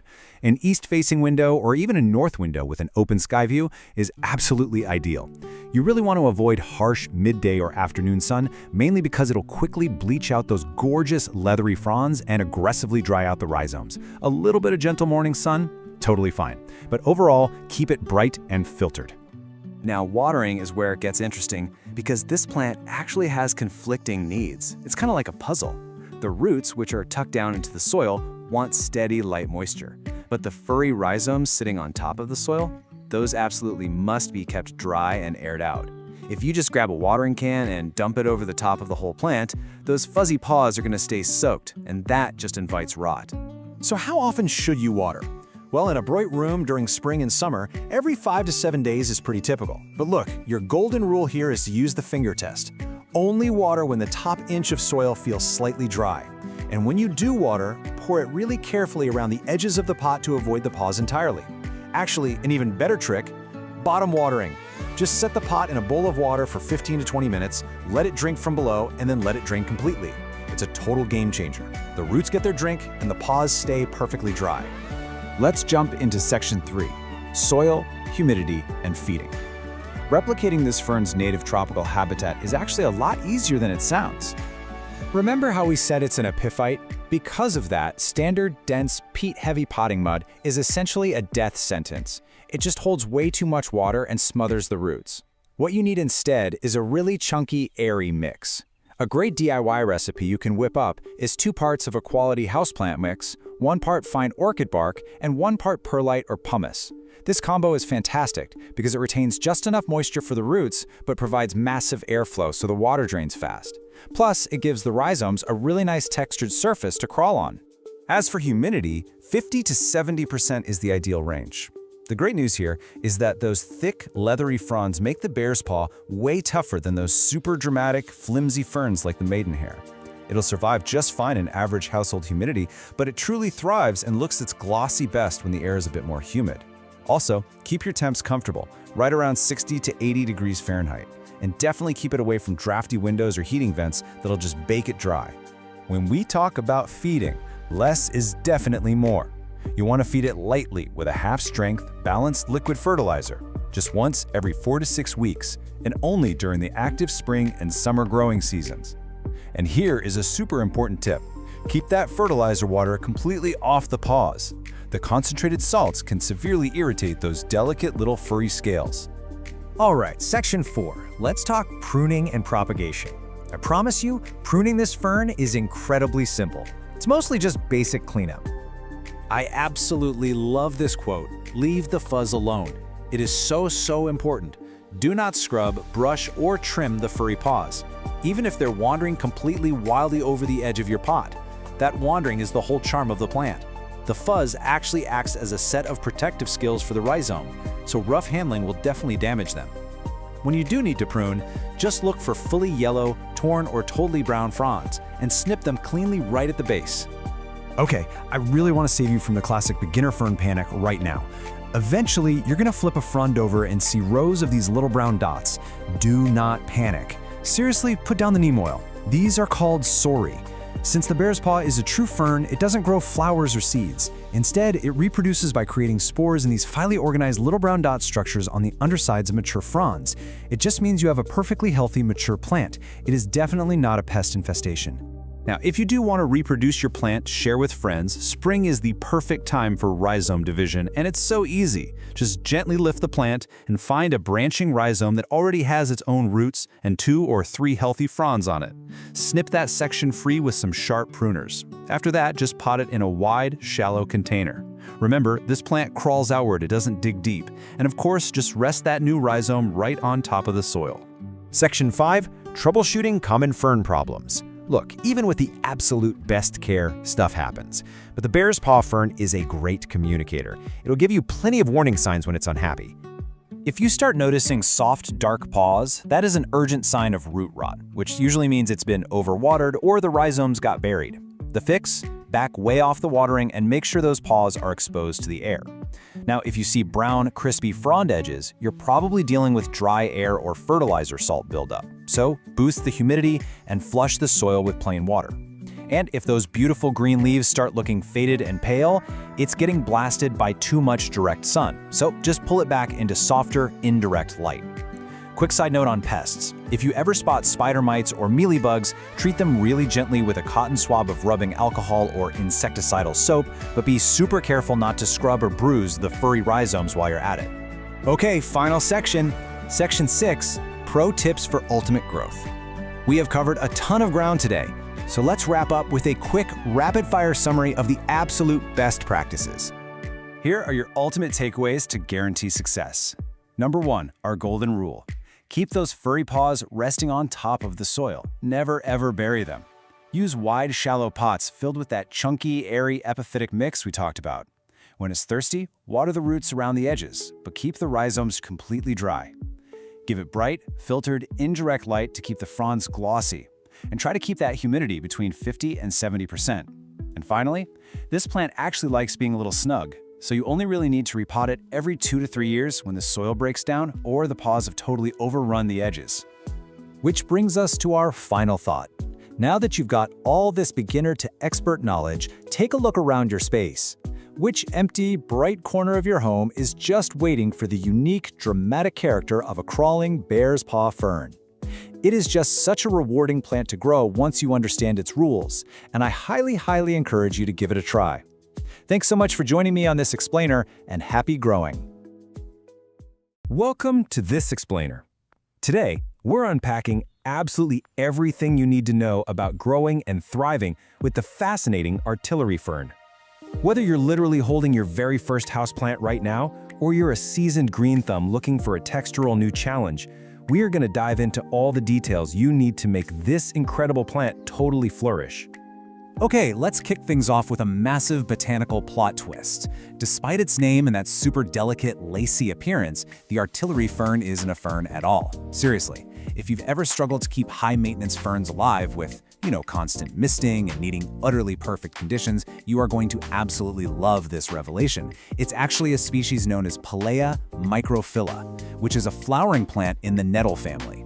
Because it's a pilea, it's tough, it's totally pet safe, and honestly, way more forgiving than true ferns. Instead of reproducing via dusty spores on the undersides of leaves and unfurling from those tightly coiled fiddleheads, the artillery fern operates completely differently. It has smooth stems, cute semi-succulent leaves, regular root systems, and get this, it even produces tiny little flowers. Here's our roadmap for today's explainer. We'll meet the artillery fern, cover light and water basics, move into soil and humidity, learn pruning and propagation, tackle troubleshooting, and finally wrap up with some pro styling tips. Section 1. Meet the artillery fern, the botanical pollen cannon. You've got to hear exactly how it earned that aggressive name. When those tiny, almost invisible pinkish flowers mature, their stamens are held under incredible, microscopic tension. A gentle touch, or even just a warm breeze, causes them to spring open explosively. It literally fires a visible cloud of pollen into the air. You can trigger this explosive release just by tapping the stem on a warm day. It's completely harmless in your living room, and honestly a fantastic party trick to show your plant friends. Section 2. Light and water basics. Minimums for survival. Let's talk survival, starting with light. You're going to want to give this guy bright, indirect light. An east or north-facing window hits the nail on the head here. It can even take a bit of direct morning sun without burning at all. But if you shove it into a dark, sad corner, the stems will stretch way out, reaching for light, making the canopy look incredibly sparse and leggy. And hey, if natural light is an issue in your space, no worries. This highly adaptable plant thrives continuously under full-spectrum LED grow lights for 12 to 14 hours a day. Now for watering. The absolute golden rule here is to check the top half-inch of soil first to prevent soggy roots. You really want to keep the soil evenly moist during the active growing season. For most of us, that means watering every 5 to 7 days in the summer and pulling way back to every 10 to 14 days in the winter. And it actually comes with a great built-in alarm system. If it gets too dry, the entire plant visibly deflates and wilts. But don't panic, just give it a good soak and it almost always perks right back up within an hour. Section 3. Soil, feeding, and humidity. Optimizing the environment. All right, building on those basics, let's talk dirt. Never use pure garden soil for indoor plants. Instead, aim for a standard peat or cocoa coir mix heavily amended with perlite. That 75 to 25 split is your golden ratio. The perlite is an absolute game changer because it prevents the soil from compacting over time and ensures excess water drains away instantly. Artillery ferns grow fast, and those delicate little root systems need to breathe just as much as they need a drink. Moving on to humidity, you want to target at least 50%. To put that in perspective, that's way more tolerant of just an average indoor living room than those humidity-obsessed true ferns are. While it won't just crisp up and instantly die if your air gets a little dry, hitting that 50% mark really keeps the foliage lush. If winter heating drops your humidity too low, you might notice some crispy brown leaf tips. Simply grouping it with other plants or moving it to a naturally humid, bright bathroom works wonders. As for food, these guys burn through soil nutrients fast because they grow so quickly during the spring and summer. So provide a balanced liquid fertilizer once a month, but make sure it's diluted to half strength so you don't burn that fine root system. And this is crucial. Pause feeding completely in the winter. If you don't, you'll end up with a nasty, crusty white buildup of unused fertilizer salts in your soil. Section 4. Pruning and propagation, multiplying your collection. Okay, let's get into active management. You absolutely have to tip prune this plant regularly. Because it's a fast grower, pruning is just a necessity. Otherwise, it eventually looks stringy and unkempt. Here is the magic trick. By regularly snipping just the top pair of leaves off a stem, making a clean cut right above a leaf node, you are practicing geometric branching. Every time you snip a tip, the plant is forced to grow 2 new branches right below it. One stem becomes 2, 2 become 4, and suddenly you have this beautifully dense, mounded display. And please don't throw those trimmings away. The artillery fern is arguably one of the easiest houseplants in the world to multiply. Just take a 3 to 4 inch cutting, strip the tiny leaves off the bottom couple of inches so they don't sit and rot, and pop the cut end right into a jar of room temperature water. Keep it in bright, indirect light, and boom, in just 7 to 14 days, you'll see a healthy root system emerge, ready for potting in soil. Brand new plants for free. Section 5. Troubleshooting common problems. Identifying and defeating pests. Even the easiest plants have bad days, right? So let's decode what your plant is telling you. Because the foliage is so dense and fine, pests can hide deep inside before you ever spot them. Get in the habit of gently parting the stems to look closely. If you see a dusty haze or superfine webbing, you've got spider mites, which love dry winter air. Just rinse the plant off and apply neem oil. White cottony masses, mealybugs, dab them with alcohol. And remember, yellowing lower leaves paired with wet soil is almost always a red flag for overwatering and root rot. Just follow the symptoms and you can reverse almost any issue. Section 6. Pro tips in styling. Displaying like a master. Let's wrap up with the fun stuff, styling. Because of its incredibly fine, lacy texture, this plant is an absolute showstopper, cascading out of a hanging basket. But a quick pro tip, that smaller soil volume up in the warmer air will dry out incredibly fast, so check it daily in the summer. For a truly effortless zero-maintenance display, use a glass terrarium. The enclosed glass creates perfectly high humidity, making the tiny leaves look like a miniature prehistoric jungle, perfect for fairy gardens. It also looks incredibly striking sitting next to broad, smooth-leaved plants like a dumb cane. The textural contrast makes both plants look so much more dramatic. So there you have it. You are officially equipped to thrive with the artillery fern. We've covered the ideal light, the precise watering rhythm, exactly how to prune for maximum bushiness, and how to spot trouble before it even starts. It's forgiving, it's fast-growing, and it is endlessly fascinating. The only question now is, when you finally bring one home, are you brave enough to tap the stem and trigger that famous pollen cannon yourself? Thanks for tuning in to This Explainer, and happy growing! Welcome to This Explainer. Okay, picture this. It's the middle of July. Your AC is completely struggling to keep up, and the afternoon sun is just absolutely baking your living room. The heat feels relentless, right? Well, today, we're going to dive straight into how you can keep your indoor jungle not just surviving, but actually thriving, even when those temperatures soar. So, are your plants surviving the summer heat? Let's just validate a really common struggle right up front. As the thermostat climbs, so many of our favorite typical houseplants just wilt, crisp up, and generally look miserable in that intense sun. Listen, you are definitely not alone if you've helplessly watched an expensive, fussy tropical fern slowly turn into crispy brown confetti during a brutal July heatwave. But here is the best news. You absolutely do not have to give up on your indoor jungle. We just need a little mental shift here. We aren't trying to keep delicate plants on life support until autumn anymore. Instead, we're selecting resilient species that actively unlock their best growth when our homes feel like an oven. If you've got sun-drenched windows, we've got the perfect botanical lineup for you today to build a true sun-worshipping oasis. Section 1. Tough and low maintenance. The indestructible African natives. We're going to kick things off with 2 beginner plants that hail from the arid regions of Africa and are just virtually bulletproof. These 2 incredibly popular plants evolved entirely different but highly effective drought-tolerant strategies to survive sweltering conditions. The snake plant went vertical. It orients its thick, waxy leaves straight up to minimize direct overhead sun exposure, essentially using those leaves as built-in water reservoirs. The ZZ plant, on the flip side, hides its hydration strategy completely underground. It uses these thick, potato-like rhizomes beneath the soil to lock in moisture safely away from the baking sun. They're both incredibly resilient but uniquely adapted to beat the heat. What's amazing is that both the snake plant and the ZZ plant easily thrive in up to 90-degree heat. Plus, they share a remarkable ability to adapt to a massive variety of lighting conditions, from dim corners all the way to very bright spaces without needing constant watering. Honestly, in the peak of summer, you're still only watering that snake plant every few weeks, and the ZZ plant every 7 to 10 days. The golden rule here is simple but absolute. Let that soil dry out completely first. Why? Because in high heat, roots that sit in hot, wet soil will quickly succumb to root rot, and root rot will actually kill a desert plant much, much faster than a drought ever could. Section 2. Sunbathing statement pieces. Dramatics for the sunny window. Now we're moving from the tough beginners to the striking architectural plants that actively demand the hottest, brightest spots in your home. But before we meet them, we need a quick botanical vocab word: caudex. A caudex is a swollen, bulbous trunk at the base of a plant that's used to store water. It is absolutely bizarre and wonderful. When you think about it, it's essentially a built-in water bottle. Understanding this specialized water-storing trunk is crucial to knowing why our next two plants survive extreme heat. It acts exactly like a camel's hump, slowly releasing moisture when the surrounding soil goes completely bone dry. Enter the desert rose and the ponytail palm.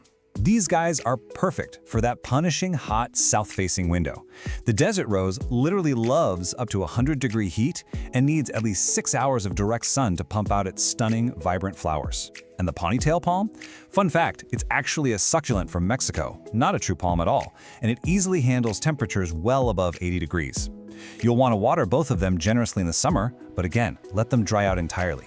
Oh, and a critical word of caution for your home: the beautiful desert rose harbors highly toxic sap, so you absolutely must keep it out of reach of your pets and kids. And we definitely can't forget the sago palm. This plant is literally a living fossil.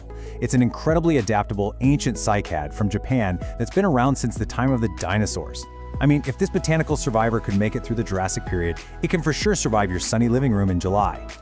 Thanks to this ancient pedigree, it can handle staggering temperature spikes up to 110 degrees Fahrenheit, provided you give it bright, indirect light, and, you guessed it, absolutely do not overwater it. But just like the desert rose, be extremely careful, because this one is also highly toxic to curious pets. Section 3. Classic succulents and vines. Sun lovers for shelves and sills. Let's explore our final plant group: fleshy classics and trailing beauties that look completely fantastic draped over your shelves and sitting on your windowsills. These plants brilliantly illustrate the diverse ways succulents adapt to the heat. Take the tree-like jade plant native to South Africa. It can tolerate a staggering 100 degrees by using its fleshy, glossy leaves to store water. You'll definitely want to put this one in a well-draining terracotta pot. Terracotta is essential because it's porous and breeze, which prevents the roots from essentially boiling in wet, hot soil. Now contrast that with the string of pearls from Southwest Africa. It prefers a slightly milder 70 to 80 degrees and perfectly drapes its modified water-storing beads out of an east-facing window to catch that gentle morning sun while minimizing evaporation. Section 4. Essential hot weather care. Survival rules for the heat wave. All right, knowing which plants to buy is only half the battle. Now we've got to equip you with some universal defensive strategies to keep any plant alive during a severe summer heat wave. First off, hot air dries out soil faster, sure, but remember our golden rule: desert plants still hate wet feet. Always check the soil before you water, and try to water in the morning to beat the afternoon evaporation. Use sheer curtains if your window acts like a giant magnifying glass, and keep the air moving with an indirect fan. But here is the absolute most critical point: hold off on all fertilizer. When a plant is in a heat wave, it goes straight into survival mode. Pushing it to grow by adding fertilizer is like forcing someone to run a marathon in a sauna. The plant simply cannot absorb the nutrients, and those fertilizer salts will just build up and severely burn the stressed roots. Now here's a surprising danger and a really common mistake you might not even consider. Beware the air conditioner. While you might be melting and craving that icy blast of air, your tropical plants absolutely despise it. You've got to keep your green friends out of the direct path of cold AC vents. Air conditioners naturally pull moisture out of a room, creating this cold, desert-like draft. This cold air freezes plant cells, completely shocks the plant system, and strips all the vital humidity right out of the air. Look, even with the absolute best care, things happen, so you need to keep an eye out for these visual cues as an urgent diagnostic checklist. Are the leaves wilting or drooping even when the soil is completely wet? Are they tightly curling up to protect themselves? Do you see yellowing foliage or dry, crispy brown edges starting to form? Is the plant suddenly dropping green leaves just to conserve water? If you spot these symptoms happening on your windowsill, you need to act immediately. Intervene by moving the plant a few feet back from the hot glass before permanent, irreversible cellular damage occurs. Now maybe you're thinking, hey, I'll just give my heat-loving plants an outdoor summer vacation. That's a wonderful idea, but you absolutely cannot just throw them straight onto a hot, sun-baked patio. You must follow these exact steps to slowly acclimate them, a process known as hardening off. See, indoor leaves simply do not possess the biological sunscreen that outdoor leaves naturally develop. So first, place them in absolute full shade for a few days. Then, gradually introduce them to more light over 1 to 2 entire weeks. If you skip this crucial hardening off process, you're going to give your plant the equivalent of an immediate, severe, and irreversible sunburn. Before we wrap up, I want to share a really fascinating biological fact with you. Have you heard of transpiration? It's the process where plants release moisture vapor directly from their leaves. It is essentially the botanical version of sweating to cool down. What's incredible is that large-leafed plants actually act as natural humidifiers while they do this. They release that moisture and can literally have a minor, localized cooling effect on your sweltering room, creating a beautiful, humid microclimate. I mean, they won't completely replace your AC, but they certainly help condition the air right around them. Pretty amazing, right? Now that you have the ultimate summer survival guide, it's time to completely transform that hot, empty room into a lush, thriving environment. So, take a look at your brightest, most punishing window right now. Instead of seeing a dead zone where delicate plants go to crisp up, I want you to see a blank canvas for a spectacular desert oasis. Will you keep fighting the summer heat, or will you invite the right plants in to conquer it with you? Which resilient sun worshiper are you going to add first? Thanks so much for joining this explainer, and happy growing. Let's dive right into something literally every single plant parent has experienced. You walk up to your favorite houseplant, ready to admire all that lush, green new growth, and your heart just sinks. Right there, glaring back at you, is a bright yellow leaf. Boom. Immediate panic, right? Well, take a deep breath. In this explainer, we're going to unpack exactly why your plant's leaves are turning yellow by walking through the top 7 causes, and more importantly, giving you the exact fixes to get your indoor jungle thriving again. You know, a lot of people see a yellow leaf and immediately think, well, that's it, my plant is dying. But I want you to totally reframe how you look at this. That yellow leaf, it's not a death sentence. It's actually a distress signal. Your plant is actively trying to communicate with you. So rather than freaking out, we're going to put on our detective hats and investigate exactly what that signal means. The science behind what you're seeing here is actually super fascinating. It's a process called chlorosis. Think of your plant's leaves like tiny solar panels. They use chlorophyll, that's the green pigment, to photosynthesize and generate energy. But when a plant gets stressed out, it literally stops producing chlorophyll in certain leaves to conserve its resources. And as that green color fades away, it reveals the yellow pigments that were actually hiding underneath the entire time. So our job is just to figure out what's causing that stress. So, here is our investigation docket for this explainer. 1. The yellow distress signal. 2. The watering suspects. 3. Environment and diet issues. 4. Tiny pests and natural aging. And 5. Prevention and FAQs. Let's get right to work. Part 1. The yellow distress signal. Let's decode your plant's cries for help. Okay, this quick diagnostic cheat sheet is how we immediately narrow down the suspects. It combines 2 absolutely crucial pieces of evidence: what the leaf looks like and what the soil feels like. So if you see soft, wilting lower leaves and the soil is soggy, you're likely looking at overwatering. But if those leaves are crispy and the soil is bone dry, that's underwatering. What if you have a general pale yellow across all the leaves but the soil feels totally fine? Think nutrient deficiency. Seeing tiny little spots or webbing? That's definitely pests. And if it's just the very oldest bottom leaves turning yellow one by one, that's usually just natural aging. This is your baseline right here. Moving on to part 2, the watering suspects. These are the #1 killers in the lineup. So the trick here is understanding the difference between loving your plant to death and accidentally neglecting it. First up, overwatering. When the soil is constantly soaked, all those tiny air pockets disappear. And fun fact, roots actually need oxygen to function. Without it, they literally suffocate, die, and cause root rot. And because those damaged roots can't absorb nutrients anymore, the plant sacrifices its soft, limp lower leaves first. The pot's gonna feel heavy, and you might even catch a musty, swampy smell. Now contrast that with underwatering. When severely dehydrated, a plant will drop its oldest leaves to conserve whatever water it has left for new growth. The soil will be bone dry, rock hard, and it might even pull away from the sides of the pot. The pot will feel incredibly light, and those yellow leaves, they'll be super crispy and brittle, not soft and limp. If you've identified overwatering, which honestly is the #1 culprit 9 times out of 10, you've got to act fast. Stop watering immediately. Give that soil time to actually dry out. And I cannot stress this enough, make sure your pot has drainage holes. Now, if your plant has been sitting in a swamp for weeks and you suspect root rot, you have to get hands-on. Gently unpot it, use some sterile scissors to trim away any roots that are black and mushy, and repot it in fresh, well-draining soil so it can finally breathe again. But what if your soil is completely bone dry from underwatering? Just pouring a glass of water on top isn't gonna cut it. the water will just slide right down the sides of that hard soil and straight out the bottom. Instead, we do a rescue mission called bottom watering. Pop your plant's pot in a sink or a tray filled with a few inches of water and just let it sit there for about 30 to 60 minutes. The soil is going to act like a giant sponge, absorbing the water through the drainage holes and rehydrating from the bottom up. It is seriously so satisfying to watch. Part 3. Environment and diet issues. Time to investigate nutrients, light, and temperature. Just like us, plants need a healthy diet. And over time, a plant will completely exhaust all the nutrients that came in its original potting soil. When there's a lack of essential nutrients, especially nitrogen, you aren't just going to see one yellow leaf. You'll see this uniform paleness or a general yellowing across the entire plant, plus stalled growth. Nitrogen is actually mobile within the plant, meaning it will pull it from the older leaves to try and feed the new ones. So if it's been over a year since you repotted or fertilized, this is absolutely a prime suspect.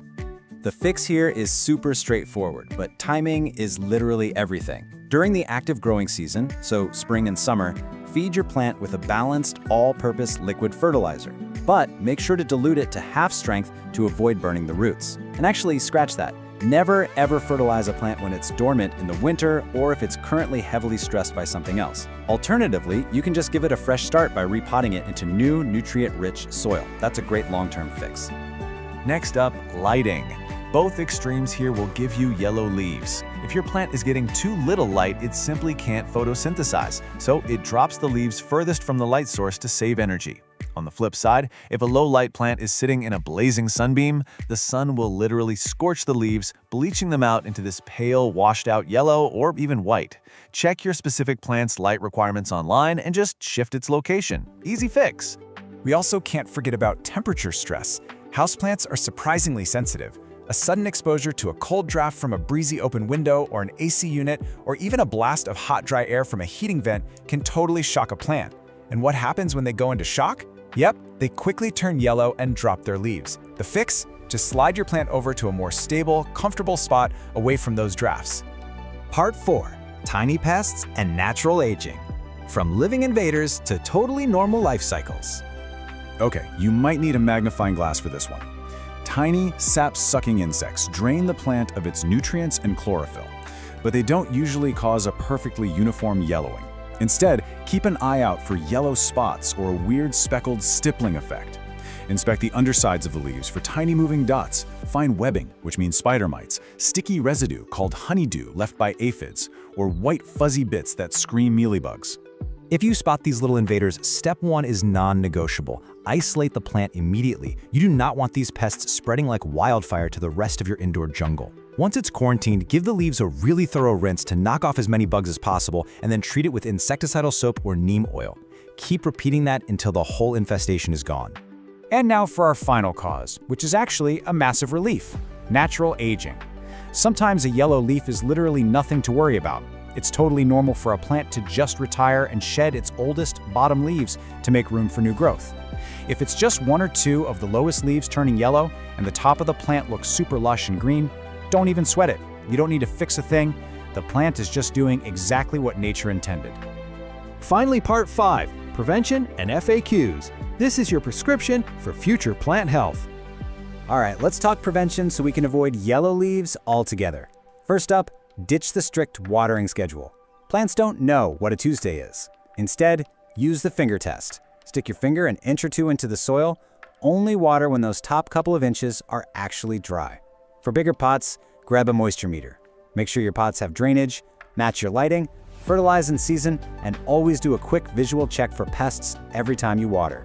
This brings us to probably the most frequently asked question out there. Should I cut off the yellow leaves? The answer is a resounding yes. Will they ever turn green again? Unfortunately, no way. That process of chlorosis is totally permanent. Leaving a completely yellow leaf on the plant is just stealing energy that the plant could be using for new growth. So once it's fully yellow, grab some clean shears and prune it right off. I want to pause right here for one incredibly stern piece of advice. If your plant is living in a pot with no drainage holes, it is a ticking time bomb. Period. This is the primary cause of overwatering.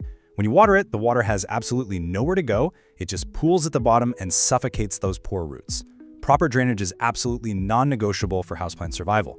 If you don't have holes in your pot, you gotta repot it into a container that does. So, What does this all mean?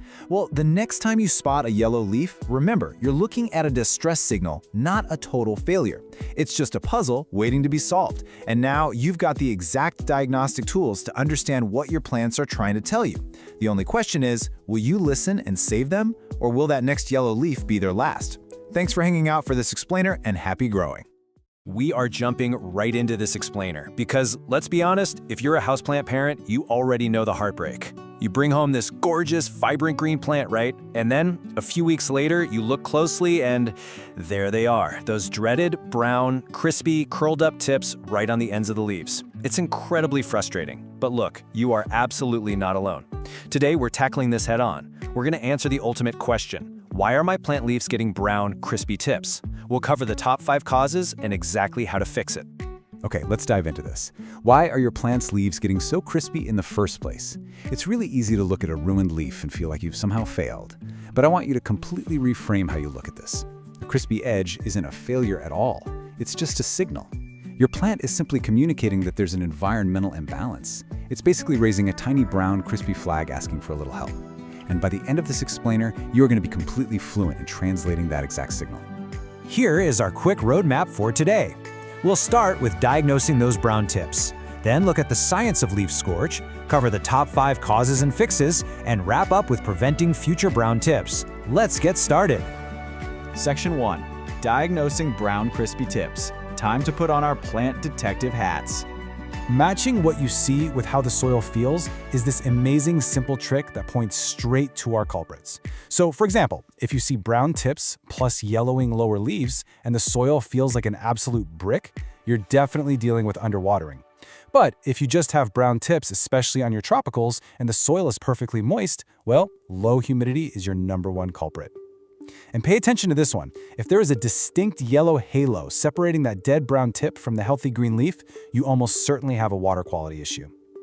Knowing these signs literally takes all the guesswork out of the equation. Moving on to Section 2, the science of leaf scorch. Before we jump into fixing the plant, we really need to understand how this damage actually happens. Leaf scorch, or tip burn, is essentially tissue death. Think of a plant's vascular system exactly like our own human circulatory system. It is constantly working to pump water from the roots all the way up to the furthest edges of those leaves. So the really crucial thing to understand here is that the very tip of the leaf is literally the last stop on the train. It is the last place to get a drink. When something goes wrong, maybe there's just not enough water in the soil, or the dry air is sucking moisture out way too fast, or mineral salts are clogging up the pipes, the plant simply cannot supply those furthest tips with enough hydration to keep the tissue alive. So it dries up, it dies, and it gets crispy. All right, Section 3, the top 5 causes and fixes. Let's pair up the most common causes of this leaf scorch with their immediate actionable solutions. Because cause #1 is entirely about this number. 40 to 60%. That is the ambient humidity level that most of our favorite tropical houseplants, think calatheas, your ferns, your palms, they absolutely crave that level of moisture. Remember, these guys originated in lush, super humid rainforests. But our modern homes, especially when we're blasting the heat in the winter or the AC in the summer, they are incredibly dry, usually falling way below that 40% mark. So, that dry air acts like a sponge, pulling moisture right out of the leaves faster than the roots can even replace it. The fix here? Use a humidifier, group your plants together so they create a little microclimate, or set up a pebble tray filled with water. Now, if you do the tray, just make sure the pot sits on the pebbles, not directly in the water, otherwise you'll get root rot. And I know you might be tempted to just grab a spray bottle, but misting only raises humidity for a few minutes. It's really not a long-term fix. Which brings us to cause #2, underwatering. When the soil is bone dry, there simply isn't enough water for the roots to send upstairs. Plants are incredibly smart survivalists, you guys. To keep its core alive, a plant will intentionally cut off the water supply to its extremities. It sacrifices the leaf tips and the older, lower leaves first. The fix is straightforward but absolutely vital. You've got to give that plant a deep, thorough soak to completely rehydrate that hardened root ball. And truly, the best way to do that is bottom watering. If you just pour water over the top of bone-dry soil, you know what happens, right? It just runs straight down the sides of the pot and out the bottom without absorbing it all. Instead, try this. Step 1, place the pot in a bowl or sink with a few inches of water. Step 2, just let it sit. Let it absorb water from the bottom up, kind of like a sponge, for about 30 to 60 minutes. Step 3. Once the pot feels heavy and fully hydrated, take it out, let it drain completely, and commit to a more consistent watering schedule. Cause number 3, water quality. Tap water is often full of heavy mineral salts, fluoride, and chlorine. These actually accumulate at the edges of the leaves over time, eventually reaching toxic levels and burning the tissue. This famously shows up as that brown tip with the yellow halo we talked about earlier. The fix is easy. Switch to distilled, filtered, or rainwater. Oh, and a quick heads up. Just leaving tap water out for 24 hours? Yeah, that only evaporates the chlorine. It does absolutely nothing for fluoride or heavy minerals, so filtering really is the way to go here. Luckily, cause number 4 is super easy to spot: too much direct sun. Believe it or not, your plants can absolutely get a sunburn. Intense, direct sunlight heats up those delicate tropical leaves, causing them to burn through their water stores incredibly rapidly, which kills the cells. This shows up as brown, crispy tips, but usually along with faded, bleached, or scorched-looking patches right where the sun is hitting them. The fix? Just scoot the plant a few feet back from that bright window, or soften the light by pulling a sheer curtain closed. Finally, cause number 5, fertilizer burn. Too much of a good thing is definitely a bad thing when it comes to plant food. Over-fertilizing leads to a massive buildup of mineral salts in the soil, and these salts literally burn the plant's roots.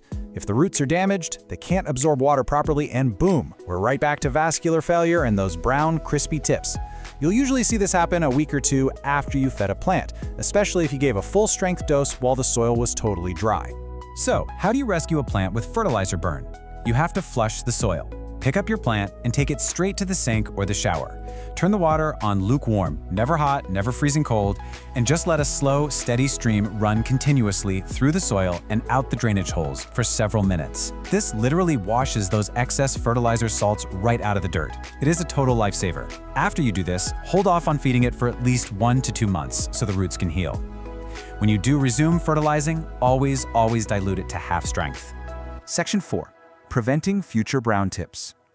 Let's lock in a quick, best practice routine so your leaves stay perfectly green all year round. Okay, here are your core best practices. First, prioritize humidity. Investing in a small humidifier is a total game changer for tropicals. Next, check your soil regularly and water consistently so your plant never has to sacrifice its edges just to survive. For your sensitive plants, make the permanent switch to filtered or distilled water. Fourth, follow the less is more rule with fertilizer. Dilute heavily and only feed during the spring and summer growing seasons. And finally, a question we get all the time. Can you trim the brown tips? Yes, absolutely. You can trim right along the dead brown edges, following the natural shape of the leaf. It's purely for aesthetics and won't hurt the plant one bit. But remember, a brown tip is dead tissue. It's never gonna magically turn green again. You're just giving it a little haircut to make it look nice while the new, healthy growth comes in. So I'll leave you with this final thought. Which fix will you implement to rescue your plant's leaves today? You've got the diagnostic knowledge, you understand the vascular science behind the scenes, and you have the top 5 actionable fixes ready to go right now. The next time you spot a crispy brown tip, don't panic. Just listen to what your plant is telling you, check the soil, check the environment, and step in with absolute confidence. Thanks for joining me on this explainer, and happy growing. Welcome to this complete explainer on the timeless English ivy. Whether you're brand new to indoor plants or your living room already looks like a sprawling jungle, the English ivy, also known botanically as Hedera helix, is just a true, undeniable classic. It instantly brings this wild, vibrant charm into any home. But as many of us have quickly discovered, keeping it perfectly lush and cascading indoors means you really need to know exactly what it wants. Here is our roadmap for today's journey. We'll be covering 1. Care basics. 2. Optimizing your environment. 3. Pruning and shaping. 4. Easy propagation. 5. Troubleshooting pests. And finally, 6. Pro tips and styling. Let's dive right in. Starting off with Section 1, English Ivy Care Basics. Let's lock in those non-negotiable survival needs for this fast-growing perennial. Okay, so the absolute golden rule for balancing moisture here. You really only want to water thoroughly when the top 1 to 2 inches of soil feel totally dry to the touch. English ivy likes to be kept consistently moist, sure, but, and this is a huge but, it is notoriously dramatic. It'll get root rot so fast if you overwater it. When you do water, make sure it completely escapes the drainage holes so the whole root ball gets a drink. But never, ever let the pot sit in standing water. Always dump that saucer out. During the spring and summer, expect to water about once a week, and then just dial it back a bit in the fall and winter. Now, finding the lighting sweet spot is absolutely crucial. Put your ivy in low light, yeah, it might survive, but expect super leggy growth. You'll get these long, stringy stems with hardly any leaves, and it'll completely lose those beautiful, variegated patterns as it desperately tries to maximize chlorophyll. On the flip side, put it in harsh, direct midday sun, and you're just gonna scorch the leaves right off. Bright, indirect light near an east or west-facing window is pretty much absolute perfection. Moving under the surface, keep the soil simple. A standard, well-draining commercial mix or a homemade blend of potting soil, peat moss, and perlite works great. And I literally cannot stress this enough. Drainage holes are non-negotiable. Don't even try it without them. For feeding, grab a balanced liquid fertilizer like a 20-20-20, but make sure you dilute it to half strength. We definitely want to avoid fertilizer burn. Just feed it once a month during those active spring and summer growth months and hold off entirely in the winter. Moving on to Section 2, optimizing your indoor environment. Let's recreate its natural habitat. Ideally, you're shooting for an indoor temperature between 50 and 70 degrees Fahrenheit. That's roughly 10 to 21 degrees Celsius. See, unlike a lot of trendy tropical houseplants, English ivy is native to cooler, temperate climates. It actually loves being a bit chilly, especially at night, and it absolutely despises direct heat. So keep it far, far away from heating vents, radiators, and hot direct sunlight, which will just stress the plant out and invite pests. And because it originates in those cooler zones, dry winter heating systems are literally its arch nemesis. Seriously, crispy leaves are the #1 complaint I hear about this plant.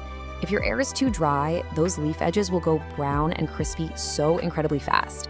You must maintain about 40 to 60% humidity. You can easily fix this by tossing the pot on a pebble tray with water, grouping it with some humidity-loving plant friends, misting the leaves every few days, or honestly, just running a room humidifier. All right, Section 3, pruning and shaping your ivy. These vines can easily reach 6 to 8 feet indoors, so we really need to get comfortable with pruning. Please don't be shy about giving this plant a haircut. It probably needs one more often than you do, given its relentless push for world domination.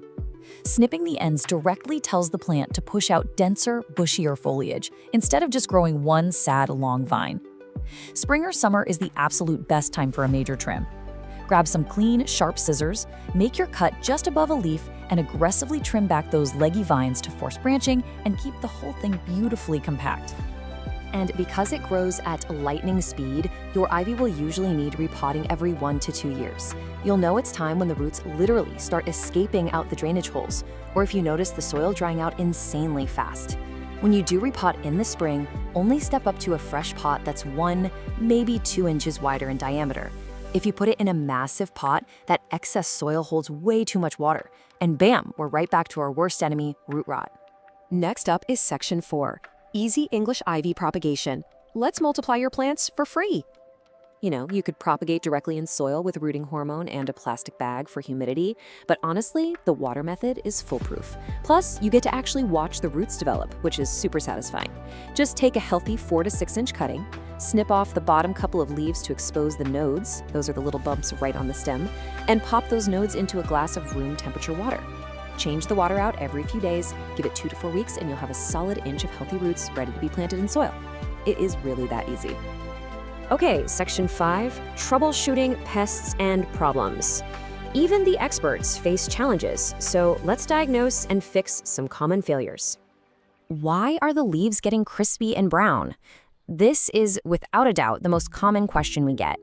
Those crispy brown edges basically scream that the plant is suffering from low humidity, underwatering, or, plot twist, a sensitivity to the chemicals in your tap water. Check your soil moisture the second you see this. If the soil is totally fine, you've got to boost that room humidity or maybe try switching to filtered or distilled water for your next watering session. The cool thing is, English ivy is highly communicative. Let's run through some quick diagnostics so you can literally read the foliage. Yellowing leaves? That almost always points to overwatering. Just let that top inch of soil dry out. Wilting is a bit trickier though. It means the plant isn't getting water to the leaves, which could mean it's bone dry and thirsty, or the soil is a swamp and root rot has completely destroyed the roots. Always touch the soil first to verify. Oh, and if the leaves look kind of washed out and pale, back it away from the window. It's just getting way too much direct sun. All right, nobody likes it, but let's talk bugs. If you spot invaders, especially spider mites, which by the way absolutely thrive in the dry, warm conditions that your ivy hates, you need to act fast. Look super closely for fine webbing and tiny stippling dots on the leaves. You might also run into white cottony mealybugs, brown scale bumps, or sticky aphids. If you see any of these party crashers, immediately isolate the plant, wash the leaves down thoroughly with water, and treat all surfaces with insecticidal soap or neem oil. Bringing it home with Section 6, Pro Tips and Styling. Let's get your ivy displayed like a true expert. Because English ivy has these little aerial rootlets, it's essentially a climber, making it an insanely versatile piece of decor. It looks absolutely stunning cascading out of a classic hanging basket or draping effortlessly down from a high bookshelf. But you can also train it up a small indoor trellis for some gorgeous living wall art, or wrap it around a wire frame for a really cool sculpted topiary vibe. It also plays super nicely in mixed planters, trailing beautifully right alongside ferns or a peace lily. A quick safety check before you place your plant. Remember to keep this toxic beauty well out of reach of curious cats, dogs, and small children, as the foliage can definitely cause vomiting and drooling if ingested. Once you've got a safe, bright spot picked out, make a habit of rotating the pot a quarter turn every single time you water it. That ensures all those gorgeous lobed leaves get perfectly even lighting. And a final pro tip, treat your ivy to a gentle shower once a month. It washes the dust right off, helps the plant breathe, and knocks away any sneaky pests. So, armed with these exact steps, from hunting down that perfect bright indirect light, all the way to propagating your own brand new vines, you are completely ready to master this classic houseplant. Now, take a look around your home right now. Which room are you going to completely transform with its classic cascading vines? Get growing, and I'll catch you in the next explainer. Okay, have you ever wanted a houseplant that's like practically immortal? One that actually thrives when you completely forget about it and then out of nowhere rewards you with these stunning chocolate-scented flowers? Well, welcome to this explainer. Today, we're diving into the complete care guide for the Hoya carnosa, better known as the wax plant. We are going to walk through the ultimate survival and reward guide for a true heirloom plant. If you can just master the simple art of neglecting this plant the right way, you'll have a botanical companion for decades.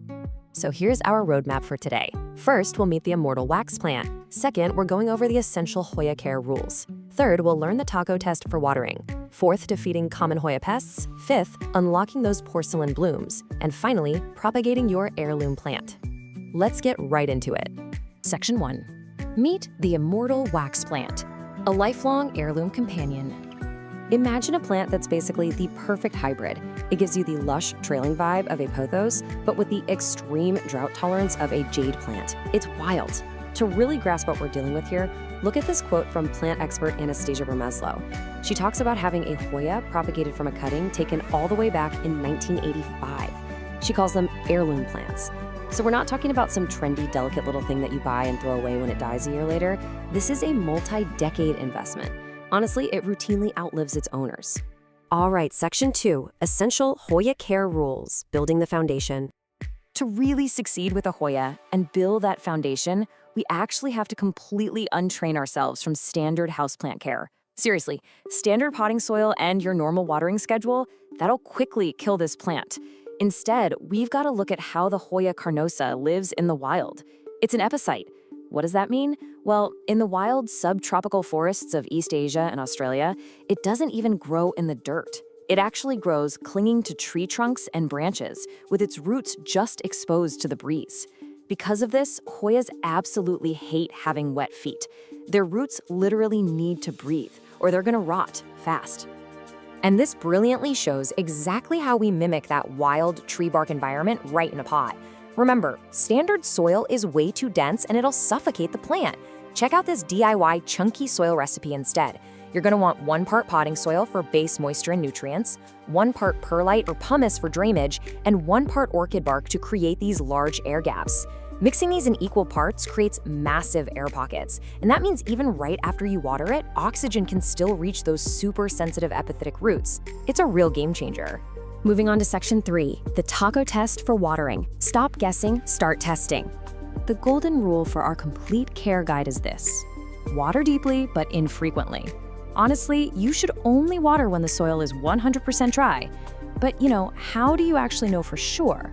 Our source gave us this absolutely brilliant tactile trick called the taco test, so you never have to guess again. Here's exactly how it works. Step 1. Find a mature leaf near the base of the plant. Make sure you don't use those tiny new baby leaves. And step 2, just using your fingers, gently try to fold that leaf in half lengthwise. Yep, exactly like a taco shell. Now you just evaluate how it feels. If that leaf is stiff and hard, do not water it. The leaf is what we call turgid, meaning it's still packed full of water. If you give it a drink now, you are risking root rot. But if the leaf feels pliable, a bit wrinkly, and bends easily with almost no resistance, kind of feeling like leather, then it is time to water. For all you chronic overwaterers watching, and you know who you are, relying on this simple touch test will absolutely save your plant's life. Before we move on from the basics, we've got to talk about a super common mistake. Do not cut the tentacles. Your Hoya is going to periodically shoot out these long, completely bare, alien-looking vines. A lot of people think, oh, that's dead growth, and they just chop it off. But actually, scratch that, it's not dead at all. These are tendrils actively searching for a tree to climb. So just have some patience, gently wrap that vine around a trellis, and eventually the plant is going to fill that bare vine with gorgeous, lush leaves. Section 4. Defeating common Hoya pests. Protecting your investment. Look, with any plant, things can sometimes go wrong, but the source material gives us this incredible rapid-fire troubleshooting guide to protect your heirloom plant. You really want to pay attention to the top of the list here. Mealybugs. These guys look like little bits of white, cottony fluff just hiding out in the leaf joints. Honestly, they are the Hoya's absolute arch nemesis, especially for crinkly varieties like the Hindu rope. To defeat them, just dip a Q-tip in 70% rubbing alcohol and dab them. It dissolves their waxy armor instantly. Bam, gone. Now, if you see fine webbing and dusty leaves, you're dealing with spider mites, which really love dry air. Just shower the plant off and raise the room's humidity right away. For aphids, which usually show up on new growth, a strong stream of water works best. And if you ever spot hard brown bumps on the stems, that's scale. Just scrape them off and treat the stems with neem oil. All right, Section 5, Unlocking the Porcelain Blooms, the Ultimate Reward. Okay, this right here is why we go through all the trouble. The flowers. The Hoya carnosa produces these incredible ball-shaped clusters of star-like flowers that literally look like they're carved out of wax or porcelain. Plus, they release this potent fragrance that smells like chocolate, vanilla, or honey. It is amazing. But to actually get there, we need to talk about a concept called sun stress. Now, you might hear plant collectors talk about this and think it sounds bad, but it's actually highly desirable. When a Hoya is placed in really bright light, it produces red or purple pigments called anthocyanins to protect its cells from UV rays. It's essentially a botanical suntan. So if your leaves have this beautiful red or bronze flush, it means your plant is absorbing maximum energy, and that's exactly what it needs to crank out those gorgeous flowers. So what's the secret? How do we actually guarantee flowers? Well, here is the exact bloom-boosting recipe for your complete care guide. First, you need bright, indirect light. An east-facing window is pretty much unbeatable for this. Second, keep the plant tight in its pot. Hoyas really prefer to be root-bound. If the pot is way too big, it's just going to spend years growing roots instead of flowers, so keep it snug in a breathable terracotta pot. Third, you want to let it experience a natural winter temperature drop, down to about 60 degrees Fahrenheit at night. This actually signals the plant to form reproductive buds. And finally, when spring rolls around, feed it a high-phosphorus bloom booster fertilizer. And that brings us to what is arguably the single most important rule of flowering Hoyas. Are you ready? Never, ever cut the peduncle. The peduncle is the little flower stalk. It kind of looks like a tiny woody microphone stand just sticking out of the vine. When the flowers fade and drop off, the plant leaves this little nub behind. Why? Because it's going to bloom from that exact same spot again and again, year after year. Seriously, some peduncles are over a decade old and produce dozens of blooms every single summer. If you cut it off, you lose that blooming site forever, so leave the mic stand alone. Now, right before we wrap up our care section, let's settle a massive debate in the houseplant community about the two most popular variegated varieties of this plant. How do you actually tell a Crimson Queen apart from a Crimson Princess? Well, here's a super fun insider memory trick for you. A Crimson Queen has white or pink variegation on the leaf margins, the outer edges. Just remember, a queen wears her crown on her head, right on the outer edges. On the flip side, a Crimson Princess has the variegation right in the center of the leaf. Remember, a princess wears her gown in the middle. Boom, now you're a Hoya expert. Section 6, propagating your heirloom plant, cloning your Hoya. Because this plant lives for so long, you are inevitably going to want to take cuttings to share with your friends and family. You're basically cloning your Hoya. The most foolproof method outlined in our source is the sphagnum moss method. So, step 1, just snip a stem that has at least 2 nodes. Those are the little bumps where the leaves grow. Quick heads up though, Hoyas bleed this sticky, milky latex sap when you cut them, so definitely have a paper towel handy. Step 2, strip the leaves right off that bottom node because that is exactly where your new roots are going to pop out. Step 3, place that bare bottom node into some damp, squeezed out sphagnum moss. This gives it the perfect mix of humidity and airflow. And step 4, just wait 3 to 4 weeks for some strong roots to develop before you pot it up in that chunky soil mix we talked about earlier. We have covered a lot today. We've talked about the soil, the taco test, dealing with pests, and the secrets to getting those incredible porcelain flowers. Because the Hoya carnosa is just so drought tolerant and remarkably resilient, it truly becomes an investment piece for your home, which really leaves us with one final fascinating thought for you to consider as you kick off your Hoya journey. If you follow this complete care guide, there's a very good chance your plant will actually outlive you. So with a lifespan spanning multiple decades, who will inherit your Hoya? Welcome to The Explainer. Let's dive right into things today. We're looking at a plant that absolutely, literally stops you in your tracks. I am talking about the Alocasia frydek. If you have ever seen one in person, you know exactly what I mean, right? It's got those deep, dark, velvety green leaves with electric, glowing white veins. Just pure jungle drama. But it definitely has a bit of a reputation as a diva in the houseplant community. You know, the kind of plant that drops a leaf if you just look at it wrong? Well, today we're going to demystify that intimidating reputation and show you exactly how to make this stunning plant thrive in your very own home. Here's our roadmap for today's explainer. We're breaking this care manual down into 6 clear steps. First, meet the jungle diva. Second, setting the perfect environment. Third, soil, water, and feeding. Fourth, pruning and propagation. Fifth, troubleshooting common problems. And finally, pro tips for success. Let's get to it. Section 1. Meet the jungle diva. So what exactly is the Alocasia frydek? Well, it's a tuberous perennial native to the warm, humid tropical rainforests of the Philippines.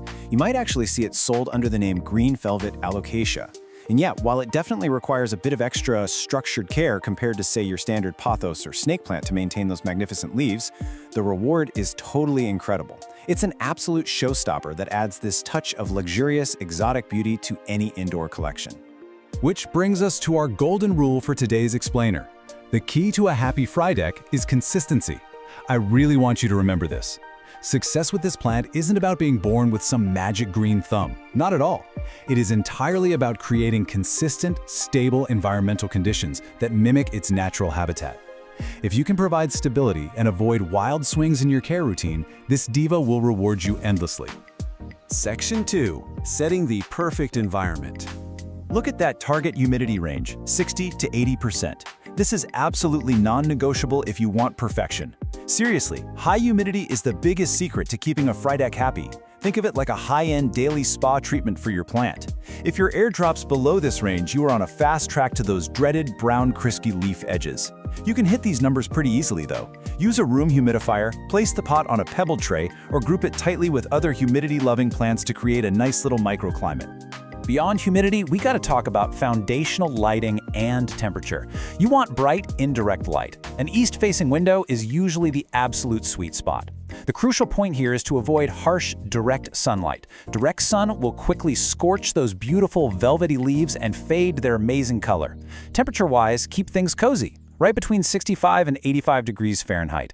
It's vital that you protect it from cold drafts, AC vents, or leaky windows. If temperature drops below 60 degrees, this plant is going to be highly stressed. Section 3. Soil, water, and feeding.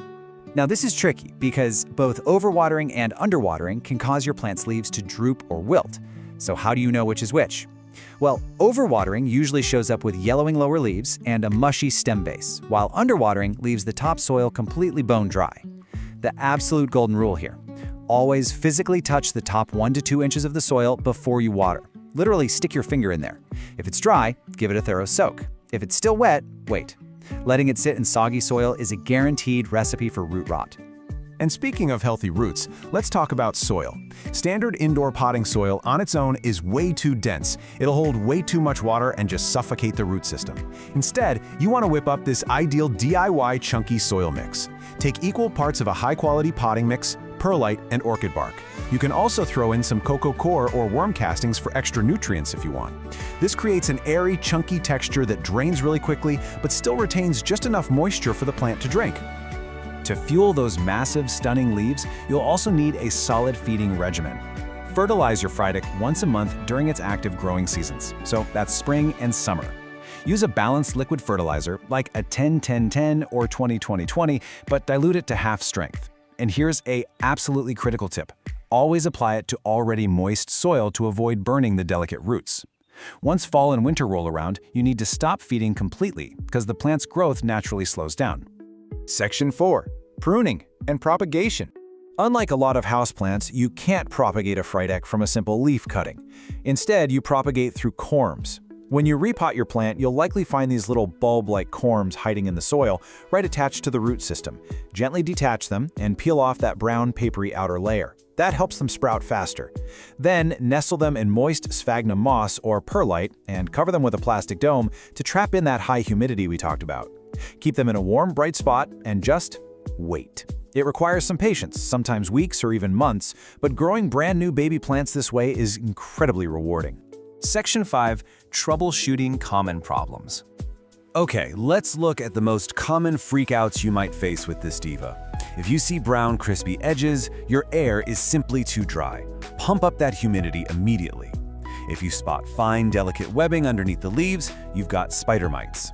They thrive in dry conditions, so wipe the leaves down and again, increase the moisture in the air. Now, what about yellowing leaves? While it certainly can mean you're overwatering, please don't panic immediately. It's completely normal for this plant to shed its oldest, lowest leaf to redirect energy when a new leaf is emerging. But what if it's not just one old leaf? What if it's the middle of winter and your Frydek is suddenly dropping all of its leaves, one by one, until there's literally nothing left in the pot but dirt? This is a massive pain point. It causes so many frustrated owners to mistakenly throw their plants right in the trash. The most important thing I can tell you today is, don't throw it out. Your plant is likely not dead, it is just entering winter dormancy. Because of the lower light and colder indoor temperatures in the winter, the Alocasia Frydek will sometimes naturally retreat back into its underground tuber to conserve energy. As long as that tuber in the soil feels firm and not mushy, the plant is still very much alive. Just significantly reduce your watering, leave it be, and it will make a triumphant, stunning return when spring arrives. Section 6. Pro tips for success. Let's rapid fire through these pro care tips. First, try to use filtered or rainwater. Alocasias can be quite sensitive to the minerals and chemicals in standard tap water. Second, give the pot a quarter turn every time you water so it doesn't lean heavily towards your window. Third, and this is a big one, gently wipe those massive leaves down with a damp cloth every single month. Not only does this keep them looking vibrant and stunning, but it removes dust, helps the plant photosynthesize much more efficiently, and allows you to inspect for pests early. Finally, don't rush to repot. They actually like being slightly root-bound, so stick to repotting only every 1 to 2 years. Which brings us to our final thought for this explainer. Now that you know the secrets, are you ready to master the most rewarding diva of the jungle? You have the blueprint for light, soil, humidity, and even winter survival. But here's the real question. Once your Frydek starts thriving and producing massive, velvety leaves, which rare jungle plant are you going to conquer next? Thanks for joining me on The Explainer today, and happy growing. Welcome to another explainer. Today, we're focusing on a houseplant that isn't just, a basic piece of greenery. It's practically a living, breathing work of art.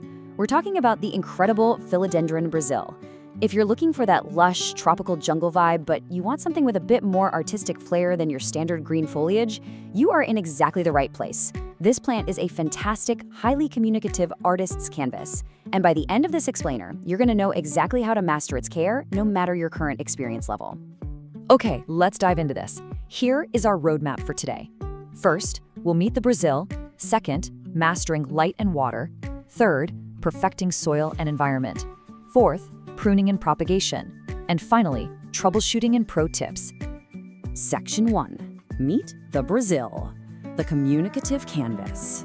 So this isn't just your run-of-the-mill vine. It actually has a pretty fascinating backstory and a highly communicative personality that makes it the absolute perfect companion for developing your own plant intuition. To really get this plant, we have to travel back to 1991. The philodendron Brazil wasn't whipped up in some high-tech lab. It was actually discovered as a totally natural mutation in a greenhouse in Holambra, Brazil. And because it's a mutation, every single leaf that unfurls is a completely unique canvas. You get these incredible, unpredictable splashes of lime, cream, and deep emerald green. It literally looks like someone took a paintbrush to a standard heartleaf philodendron. But, that beautiful paintbrush effects actually comes with a biological catch. It's called variegation. Variegation is just a genetic mutation where areas of the leaf lack chlorophyll, which is the green stuff that makes food for the plant. So those stunning lime and yellow stripes, they're essentially energy freeloaders. They look absolutely incredible, but they don't pull their weight when it comes to photosynthesizing. And this establishes exactly why the Brazil has such specific lighting needs compared to a solid green plant. Section 2. Mastering light and water, the non-negotiables. If you want to keep your plant thriving and keep those freeloader variegated stripes looking super bright, getting your light right is completely non-negotiable. To compensate for those non-producing colorful areas, your Brazil needs bright, indirect light. Specifically, you're going to want to aim for 10,000 to 20,000 lux. And hey, you can actually measure this using a free light meter app right on your smartphone. The sweet spot is placing your plant within about 3 to 5 feet of an east or west facing window. A little gentle morning sun is fantastic, but you really must avoid hot, direct afternoon rays, or those beautiful yellow parts, which lack protective pigments, will scorch right up and turn papery. All right, let's talk watering, because this builds right into keeping the roots healthy. We're looking at the soak and dry method versus frequent sipping. Like most aroids, the Brazil is super susceptible to root rot if it just sits in wet soil all the time. You should only water when the top 50 to 75% of the soil is dry to the touch. But when you do water it, don't just give it a little sip. You need to soak it completely until water